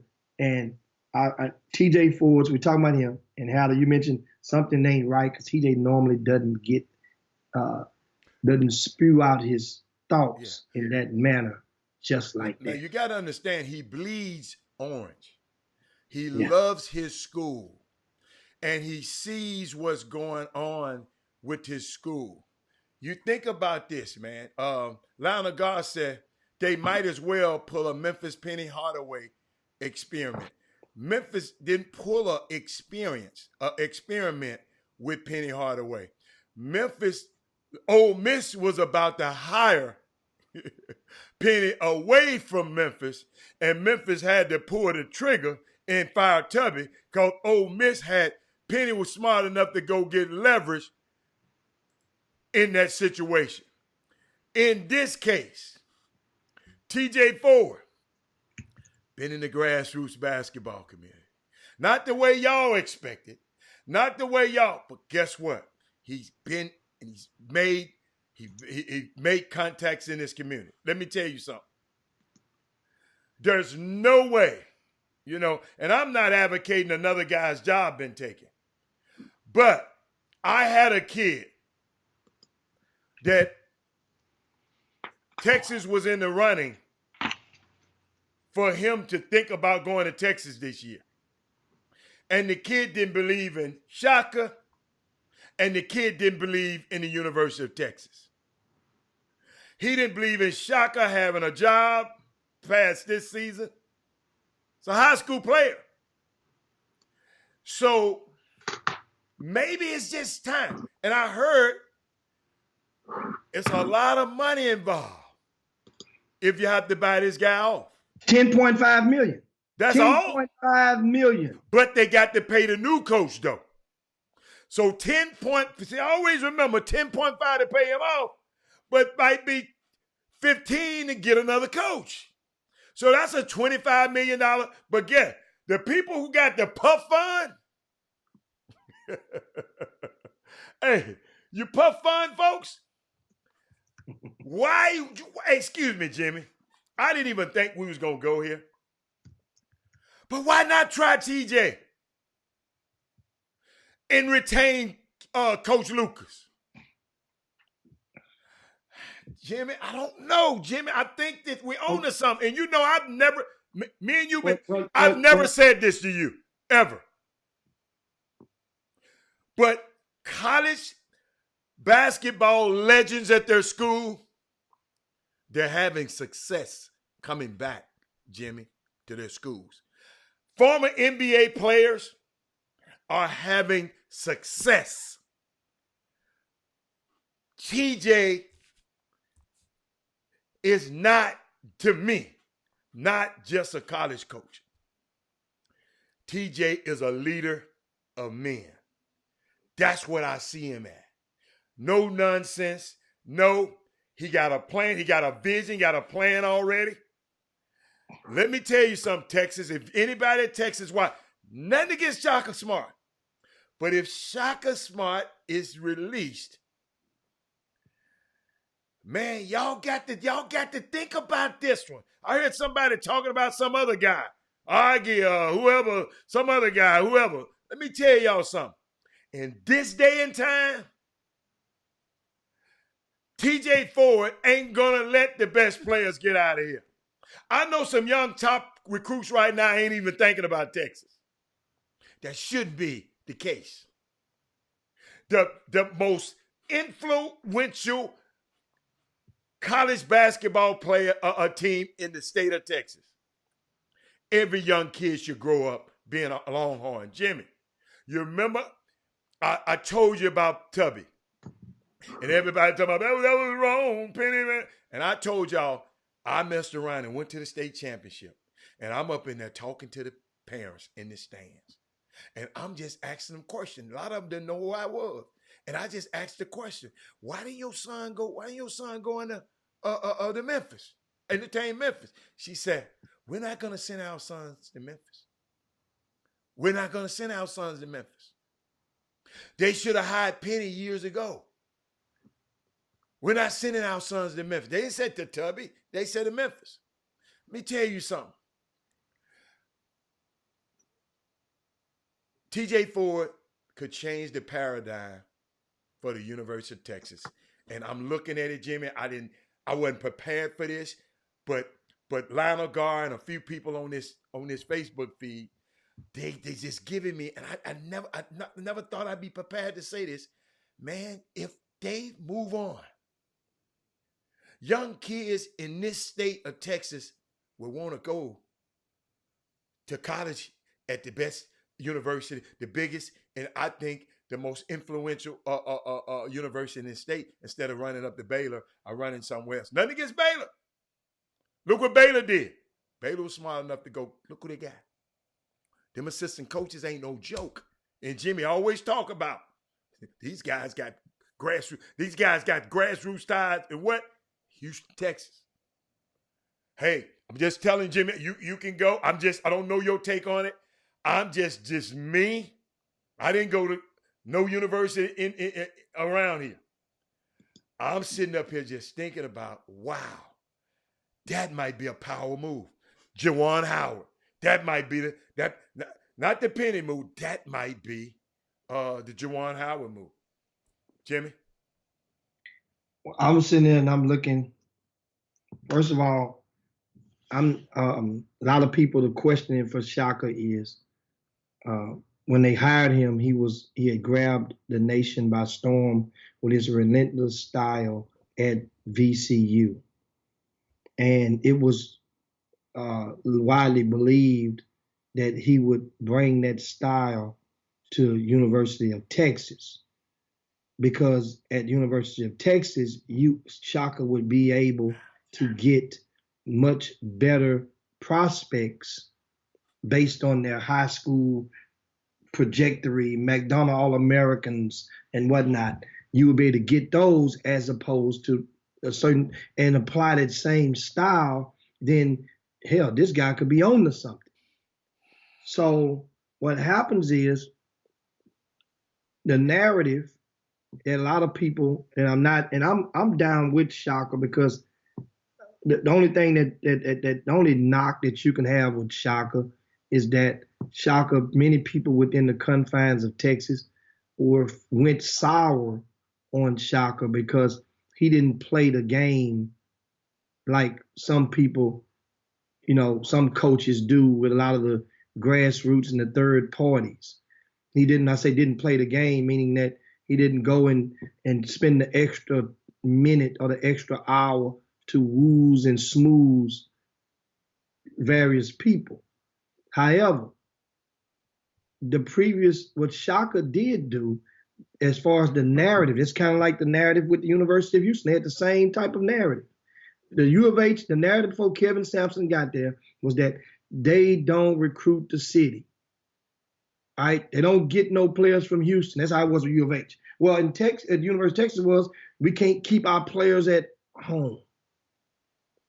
And so when people say that, what do you really mean? Do you really mean to just walk in there with a Fab Five? That would be the perfect. How many times have that been done? You can count it on one hand in the past 30 years where a Power 5 school has went and did something remotely even close. From Michigan to UCLA to who else has done something remotely? I'm talking about like from the same area, from the same state, that is, and walking there. That's what I mean when I say remotely close, not counting Duke's class of last year. No, I'm talking about, or Kentucky the year before that. I'm talking about from the same area, walking there with 5. So what do you want? What did you want? The University of Texas, they have Texas kids on the roster. They have Texas kids who were ranked in the top 3, 4, 5 in the state on the roster. They've got several McDonald All-Americans in the past 5 years. They have at least 2 on the roster right now. I know Matt Coleman and Andrew Jones are 2 off the top of my head. And so the thing is more to it than that. And that's what expectations come. Remember, Matt Coleman was a McDonald's All-American, came and supposed to have been a one and done. Matt Coleman to Texas is what Quentin Grimes is for Houston right now. Well, he's better because he's still starting. But understand what Shaka, I understand this the elements of the recruiting elements of Texas. It is different, it's undescribable, and often when a guy that's not from here, never had don't have the initial, sure he has Jay Lucas on the staff now. And Jay can only do so much because he ain't the head coach. He's not the associate head coach. This University of Texas, they've had players. They had Mo Bamba. Yeah. They've had players. Had Jared Allen. Yeah. So you're making it so he's not getting the players. He's getting the players, just that the players are coming one and done, and then you're not replacing them at the same magnitude, and you're not generating wins. That's just how it is. Jimmy, to be the most influential program in the state, you got to do certain things. And I like the Michael Jordan, on the feed, and you talking about where the TJ. First of all, TJ has a job right now, okay, that he flies around the country and with the Players Association. And every player in his sphere of influence, because I've talked to him, look up to him. And he's helping our young players in the NBA stay in the right path and out of trouble. When I say he lead men, I'm not talking about no little bullcrap ass basketball team. And if you're going to lead somebody's university's basketball team, you got to be more than a coach, Michael Jordan. You got to be a guy that can lead men. Always understand that. We get so caught up in sports. We so caught up in sports, Jimmy. We got young guys out here right now that play basketball. I'm going to show you how we so caught up in sports. And a lot of this got to do with these grown folks. We got kids that play basketball right now that probably don't even know how to change a damn tire. They don't probably know how to wash their car.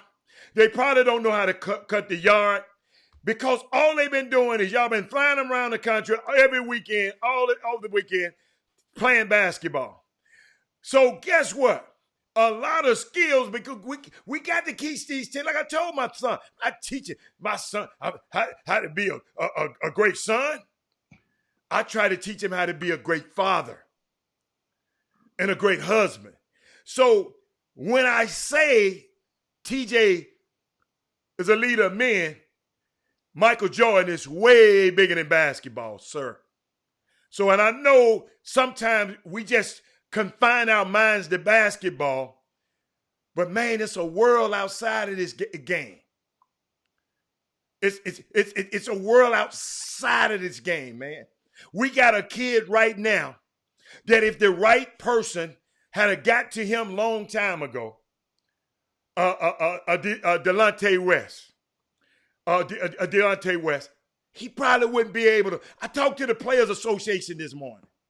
They said, Robert, we've reached out to him. But the problem with mental illness is you can't force them, Jimmy. Even if you have power of attorney. You know why? Because Ronald Reagan passed that bill years ago. So I didn't mean to go around the world, but I just saw something on there that people don't understand about a human being. I was in Vegas this summer that TJ was talking to these young men, and I'm watching how he leading them. I'm watching the NBA Players Associating meetings. Everybody looking, TJ. So Michael Jordan, when I make a statement like that, you're gonna always know that, man, I'm coming from a whole different place, my brother. And I'm not just talking about coaching. Texas need a culture change. Man, I ain't never seen Texas get whooped like that. I mean, West Virginia did beat them by 35 two seasons ago. Jimmy, at least they was fighting back then. Jimmy, I saw these dudes it was unbelievable. And then we got Baylor right down there in Waco. It's the #1 team in the nation. Jimmy, if you was an alumni, if you was one of the money bags over at Texas, I know what you would be saying. Hey, man, hold up. I got 5 on it. I got 5 million on it. Who can get the other 5 about it? Jimmy, that's how they talk now. Oh, don't be around here trying to be cool on the TV. I've been around them. Get what they did with Tubby down there in Memphis. Hey, man. Somebody said, Jimmy, hold up. He stood up in the meeting, Jimmy. Get what he said, Jimmy. What's that? Let's not let money be the problem. Ain't that one of your things? What are you saying? He said, do y'all want Cubby or not? Let's not make money the problem. Because if that's the problem, I got y'all. Don't even worry about that. And sit back down. So that's all I'm saying. And Nika, I didn't want to say nothing about Baylor, but I'm just, and not to down Baylor, but if I was a UT guy, come on, man. I got the puff fund. Baylor don't have the percentage of the puff fund that I got. Come on, man. I'm gonna swing for the fences. Like Jimmy missed that shot, still got it on tape. You know how Jimmy swung and missed that ball when I put it on video? I'm gonna put the second video of it when he hit. Man, swing for the fences, Longhorn. Hook I 'em mean, horns. we look at some of the comments in the Okay. Boom Boom Room, and I'm checking some of you guys, and of course Bobby Benjamin says T.J. Ford is the man for the job, and the thing is getting the players, I got you. as I just mentioned, getting the players. Now, are you mad because Texas did not get Tyrese Maxey? Because they did not get you name the player. I mean, certain other players. What's the kid name at Gonzaga? The freshman. You Maxey didn't get him, huh? Drew Timme. Drew Timme. I mean, what? See, that's the thing. You got players. They got players. I was looking this a while ago, and here's what we got. Right now, UT has 12 people on the roster on scholarship. Okay. Right. Only one was a walk-on that's been granted a scholarship, and that's Whiteside, I think. Out of the 12 players, you ready for this, Adam? Out of the 12 players, remember they got one kid named Brock Cunningham who played at Austin Westlake last year, and he was the Austin Westlake. Understand, they took the hometown favorite, which that's common with most colleges. They put a scholarship on the hometown guy who was the best guy in the area last year, right? Brock Cunningham. So that's a mulligan. That's a free space in bingo. So you don't count him, even though Austin Westlake went to state. So that means that's 11. 11 was 10 guys left. So Whiteside don't count. He's the walk-on that got a deal because every other team does that. You're gonna reward a walk-on here and there. U of H did it last year with a kid. What's the kid name from Westside High School? Got a scholarship. Kevin Sampson gave him a scholarship from Westside High School. West Van Beck. Van Beck. Mm-hmm. It happens. So there's 10 players on University of Texas roster. Of those remaining 10, Donovan Stretch Williams was the lowest ranked of all those remaining 10 out of high school at the end of their senior season. Stretch was number 61 in the country. Say it again. Of the remaining 10 on that roster in the country, Stretch was number 61 by Rivals.com, and that's the lowest. So what are you saying? I'm letting you know the magnitude of players that he got. Okay, I got you. He got players. So what's the problem then, Jim? But it's more to it than that. You can recruit them, but you got to be able to get them to play and maximize their potential. Obviously, Shaka has not done that. These guys are better than losing to Baylor and scoring 44 points against Baylor. These guys are better than losing by 38 to West Virginia. Jimmy, the talent might be better, but the talent together, they might be talented individuals, but as a team, Jimmy, they just don't make it. All of those numbers and all of that don't mean once you get on that campus. I sit there and told you the other day, University of Memphis got Boogie Ellis. Ain't now one of these guys on here is a McDonald All-American, is it? On Texas team. Yes. Who? On which team? On Texas? Which one? Andrew Jones, Matt Coleman. He's sick. Okay. Matt Coleman. Okay. Is Matt Coleman playing up? That's a question. Is he playing up to the standards you thought when he came to being a McDonald All-American? No. We thought, remember, Matt Coleman. Ask your question. Matt Coleman has not met expectations. Okay. There isn't a player on this roster that has met expectations. That's the thing. So as a team, as a coaching staff, your job is to season the meat. The meat comes out the package. You got to season that meat and put it on. You decide the way you're going to fry it or whether you're going to grill it, whether you're going to bake it. The opponent don't give a hoot. The fans don't give a care. As long as that meat tastes good when it's on the plate. And at University of Texas, that meat don't taste good. That's how it is. And speaking of like say Matt Coleman right now, he's leading the team in scoring. He's leading Texas in scoring. But guess what the leading player in Texas score? That's what that average. 12.2 points a game leads this team in scoring this year. Jimmy, I'm looking at this list. I'm looking at these guys. They don't scare me. But how to understand something. Here's the point. I don't care how good nobody say they are. Understand this.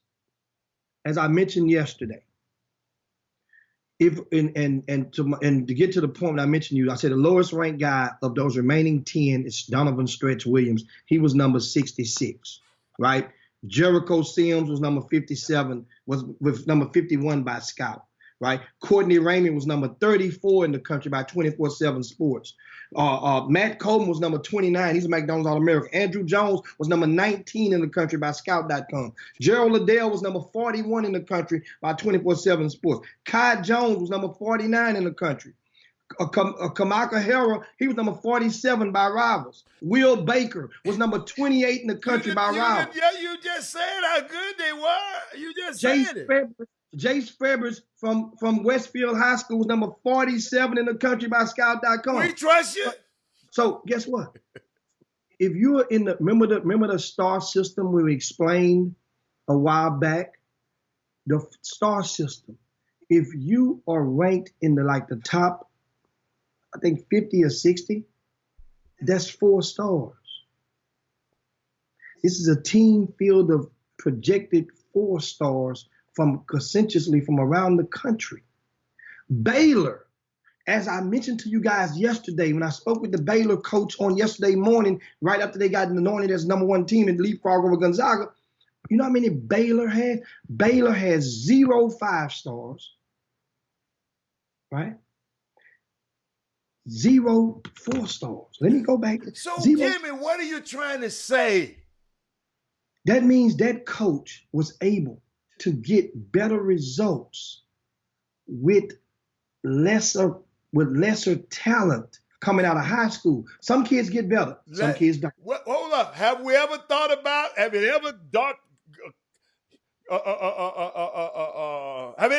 crossed your mind? Just maybe the guys who ranked them guys got it wrong. Dude, I understand. Rankings are going to be subjective. Okay, but you mentioned it. You mentioning. Understand. If just 4 of the players they played, could have made. But all the players still got ranked by somebody, and they all could have just said they could have. Listen, they could have overranked them, or the kids. Hold on, or the kids could not be living up to what these people say they are. Haller, have you ever had a coach that you didn't just want to play for? Look at the Houston Rockets right now. They don't want to play for D'Antoni. You can see it. That's the problem with the Rockets. Those guys have checked out on D'Antoni. So you're saying these players don't want to play for Shaka? Hell no, they don't want to play for Shaka. Hell no. They don't want to play for him. But then guess what? Of course. That's what I'm trying to explain to you. So the thing is, that means the guys have checked out. The effort, the level of competitiveness. They're not competing. Jimmy, I'm going to let you use that excuse. No. Guys, it ain't, listen, when you got that much talent. I'm not scared of these guys on here. You don't get beat like that. That justifies, understand what TJ Ford is saying. You don't get beat like that by a team. Now, if that would have been Kansas that would have beat them like that, maybe Texas Tech, but they don't have those type of players on that roster. You don't get beat like that with that type of that base of talent. Those guys have checked out. They've checked out. I just don't believe in players checking out. I'm from old school. I don't believe in them checking out. With this culture right now, remember, everybody who comes in the University of Texas, think about it. If you're ranked in the top 50 in the country, then you thinking in your mind one and done. Most of those kids that are ranked that high has an agent in waiting before they took their first summer class. Or somebody that has an inside lane on the track. And the people within the circles and up under the underbelly of the sport know that's close around. You know what? And Jimmy, I'm sorry. I hate when people just get on here with their skewed opinions, and I don't know why he's saying it because he didn't go to neither school. Like Mark Stone gonna tell me, gonna sit up on this Facebook feed and talking about we don't know how good West Virginia is. You damn lie! I saw them get their ass whooped by Kansas State. This same team, 84-68. Marcus Sloan. Yeah, I don't know how good they is. I don't know how good they are. Come on, man. Was it a 30? Wasn't it? What was the final score from the Texas game? That 30. What was it? What's the spread? Was 38? 97-59. That's 38-point spread. My thing is, we're not talking about the loss. We're talking about the 38-point loss. Yes. That's the difference. I'm not mad that Texas lost to West Virginia. I'm mad that you've lost to two teams. I understand. And West Virginia beat the brakes off of TCU too, like that. So maybe that's why Sloan has got to say that. Because they beat them 81-49. So I guess you tried to make that. Come on, Sloan. I'm sorry, Jim. I ain't mean that. I just get tired. I knew something was wrong. What are some of West Virginia's losses this year? Man, let me go look at their standings. Okay. What are some of their losses? Dude, the team just ain't competing. You guys know they ain't lost but 3 times now. West Virginia. They ain't lost but 3 times. So they lost Kansas State. Who are the other 2? Hold up. I'm trying to see more. They won't let me see more. They done messed off my see more. Yo, Sloan, come on, man. Get out of here with that man. Dude. And once again, they beat the brakes off TCU. When you have a team when you have that many players that were only 1 to 2 years removed from being heralded nationally like that. I'm not saying that each kid should be specifically greater. They lost to St. John's. Jimmy, they lost to St. John's. Mm-hmm. They lost to Kansas. And they lost to KSU. Okay. We're not saying they're not a great team, but Texas shouldn't lose to them like that. Like that. That's the point that we're trying to make. That's all. That game, that loss, put it like this. After that loss last night, if they lose by 1, if they go in overtime, if they fight, guess what? We're not having this conversation. TJ Ford don't make that tweet if they lose by 10. Thank you. You can't come in on all I'm saying. Yeah. With this, you just got to pay attention and not just understand. Once again, you know what? I might just keep this as a receipt because I think we're gonna need this one day. Yeah. About how many players in this team that was top 50 in the country. I mean, that was a good thing you brought up, Do Jim. you understand how hard it is to get that many kids that's ranked that high at a program that didn't even make the NCAA tournament? That did not make the NCAA tournament? I mind you. And you got 10 players that were ranked in the top 60 in the country, 61 or higher. Man, that's not. How the hell is TJ Ford was out of the pocket for the tweet? Come on, man. Hey, that's the last time. I'm not going to be worried about his tweet. Jimmy, let's talk. Some people just get on here to just to be talking about it. My bad. I shouldn't have said nothing about it. So what's the next topic? I mean, it's time. At this point, it's time to let that topic just soak. Yeah, just let it soak in. Maybe we revisit. He got some ulterior motives, and I'm not gonna let you get your motives crossed on this show. You go tweet. Now what else? I just bottom line, UT, you guys got to fix your problem really soon. Guys like Matt Coleman, you're the veteran on that team. You're the leader on that team. You have the ball in your hands the most on that team. You have to you are accountable for helping to embrace some of these young boys and get them on track. because it's not going to get any easier from now.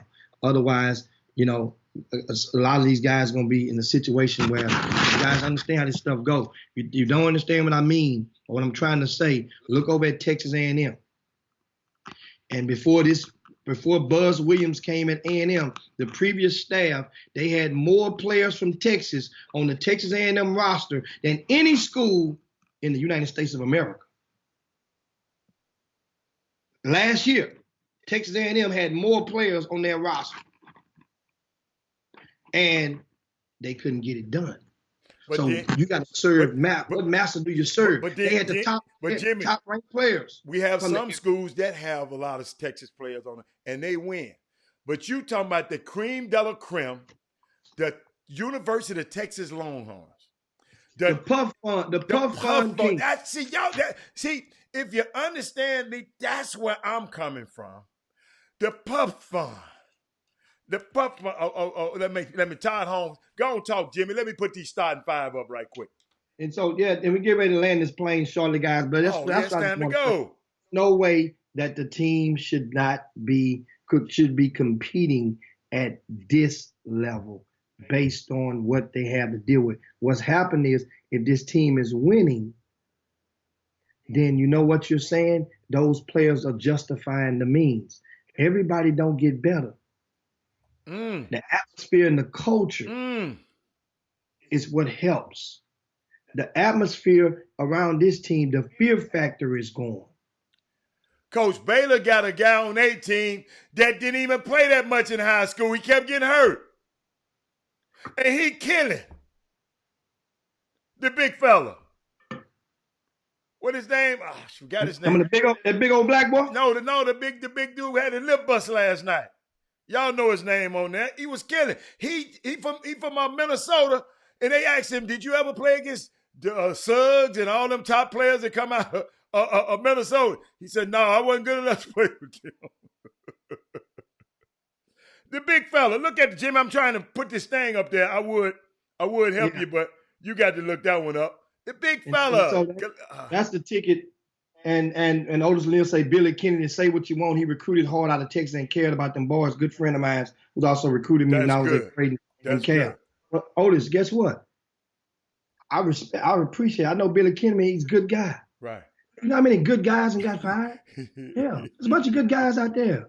Them people don't care. Just like you just said that, there's somebody that say the same thing, the same exact thing. About you can supplement for Shaka Smart. Yeah, he's a good guy. Say, well, he drafted me at VCU. He was a good guy. Mm-hmm. Shaka Smart is a good guy. Yes, he is. I'm down with Shaka, but guess what? Sometimes you just don't get it done. That don't mean that you're the end of you should be public enemy number one. Remember, so that's and guess what? Shaka was, do you realize in Richmond, Virginia, at VCU, Shaka Smart. Remember, I was just down there last year. Shaka Smart was still revered. He was like of almost this close to having statue. Like he was that revered with that VCU program. So he should have stayed, you're saying? Well, everybody, guess what? Would you think about the money? No. You're right. the money ain't the same. But at the same time, if he stayed, it would have the turtle and the rabbit. This the rabbit money. That turtle money would have passed up. He could have paid at VCU for 20 years. At $2 million a year or $1.5 million, $1.5 a year. Your mouth. So in life, you have choices, consequences. You're accountable for the decision. I'm not mad at Shaka doing that. You just got to understand. That's what we're talking about. And I'm just trying to get so many people to not be so venomous about him. He didn't sign up. I mean, well, he signed up for it, but it wasn't like Shaka came to town saying, I'm the man. But what he did is, I'm just telling you, look at the roster. He got players. Now, the thing is, number 40 from 2018 may not be the equivalent to a number 40 from 2017. Now you're cooking with, what'd you say? Now you're cooking with hot grease. So that's why a lot of people don't understand this rank stuff. It can fool you. It could be a down year nationally, which everybody knows it was. Doing your thing. Do your thing. So that's the thing to think about. Then you got a different culture. See, I remember when Shaka first came in. I remember where a lot of people gave Shaka a life sentence. Shortly after he signed for the University of Texas job 5 years ago, guess what he did? He went to the Adidas live period, and the first person he gave an offer to, Joe Young, brother. Jacob Young. Jacob Young. From Yates High Schools at Rutgers right now. Just named him Player of the Week last week at Rutgers. So shout out to him. Andy Katz made him Player of the Week in that conference. But listen, a lot of people got pissed off because Shaka he offered Jacob Young as his first, because Shaka had the eyeballs from a VCU. He knew what it could take. That type of player could get him to win at VCU. So Shaka really don't know what it's going to cut like in the Big 12. He hadn't been in the Big 12 yet. So he's getting there. He's like, well, this guy would have been a star, VCU. This is the type of guy I like. Kind of like you guys. If you ain't got no money and you like big butt women, guess what? You like big butt women, you hit the lotto tomorrow, you still gonna like big butt women. Just might being able to go to the places and buy more bottles of wine or go and get prettier big butt women. But you're still gonna like big butt women. That's what Shaka liked. He liked Jacob Young. Didn't realize what Jacob Young had to go up against and had to defend on the other end. It was McDonald All-Americans on every other team. You had Buddy Hield over here. You had Texas Tech deal with. You had Kansas deal with. Kansas State had Wesley. You had all these guys to deal with. Pros on every team. And that's what we're looking at now. So understand. I understand why people were so, I heard the venom. I'm in the room. And remember, we had a coach that came on here yesterday that confessed. Coach from Angelina, if you missed it, Nick Wade. That was a kid that was somebody that put a quote on social media that a kid got an offer and the school did not offer him, and they went on social media and say, no, brother. We didn't offer that guy. We wish him well, but we ain't offer him. So this coach says that he had a lot of pushback, a lot of phone calls from other programs who was hating and basically crucifying him verbally for what they thought was true that he had offered this young man. So he had to go and hold court every 5 minutes with a different person, different phone call, and make good on that. Think about it. How many phone calls University of Texas got when they offered Jacob Young? You see? You gonna offer him? He ranked this. My kid ranked this. You gonna offer him over my kid? Oh man, don't even come recruit none of my players no more. That's how some of the third-party guys do it. They're going to hold the coaches hostage. Or they're going to make challenges. So now the coach got to go through other ways to get that kid. Greg Brown is a McDonald's All-American. He lives in the shadows of Austin, Texas. This guy is another one-and-done possible game changer that could come through that program. It will be the third one in a 4-year span. Jared Allen, Mo Bamba, skip a year. Then they had one leave last year, didn't it? Sims? Yes. No, not Didn't he Sims. get drafted? Not Sims still there. That's Sims. What's the kid? The kid is at New Orleans right now. He went in the lottery. Yeah. He went in the lottery, didn't he? Yes. So that would be 4 lottery guys in a 5-year span. Getting players. Now, if he's Greg Brown ain't signed with them yet. No, I'm saying they were the inside lane. Of course, don't get it twisted now. You got a couple other schools is down too, but Texas has long been the school that people say, I got to see it to believe it, that he don't go to Texas. And it's true. So that means now you have to make a move to get rid of, if you're going to get rid of that coach, you better get rid of that coach, time the season in, and have another one in place before Greg Brown make a decision. Yeah. That's the thing. Wow. Boy, hey, we in overtime. Boy, we been, hey. I got the man that Jackson Hayes. That's it, man. Yeah, Thanks. yeah.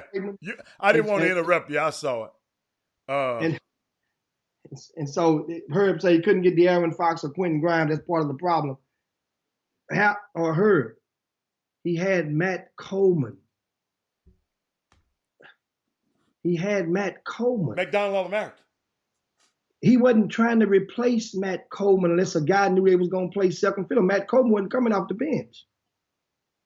That was part of the East Coast. He brought that guy all the way across the country and to buy into it. He thought, he wasn't. So I understand that, but those other guys wasn't going to come there. De'Aaron Fox wasn't coming to the University of Texas to play off guard, did not have the ball in his hands. De'Aaron Fox wasn't going to go for that.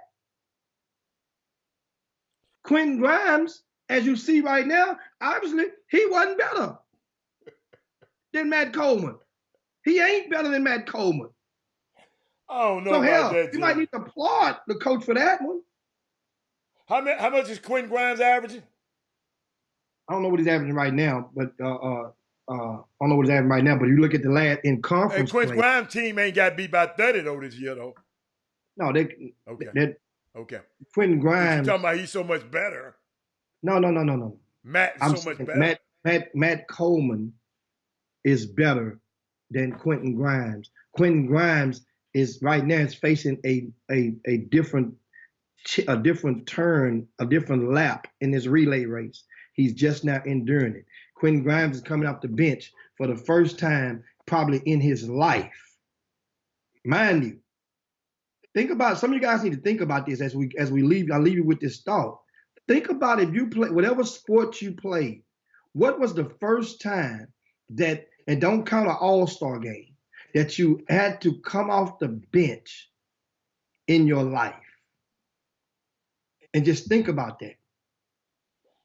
And with that being said, guys, it's time to slide down Yabba the Dino's back and Yabba Dabba do this thing. We definitely appreciate it, man. Appreciate y'all. Make sure you share this show. I got to get over to a meeting, guys. I got to get up out of here. Got a lot. It's a short week. A lot to do. Know it's gonna rain tomorrow in the city, but this is a good combo. Yeah. This is one. Jim Hicks. You may remember anybody. You can go back you and now tuned in to the Chop Shop this evening, and that person will be notified that you responded to their comment, and we can keep the conversation going. So that's the good. This is a good conversation. Thank you guys so much on the Chop Shop. Make sure you share the show. We are talking, guys. It's time to do it, baby. Chop Shop. We in the Chop Shop. We live in the Chop Shop. We talking sports talk. We live in the Chop Shop. We in the Chop Shop. I'm talking sports talk. So turn your dials up, it's live in the Chop Shop. Yeah, it's lit in the Chop Shop.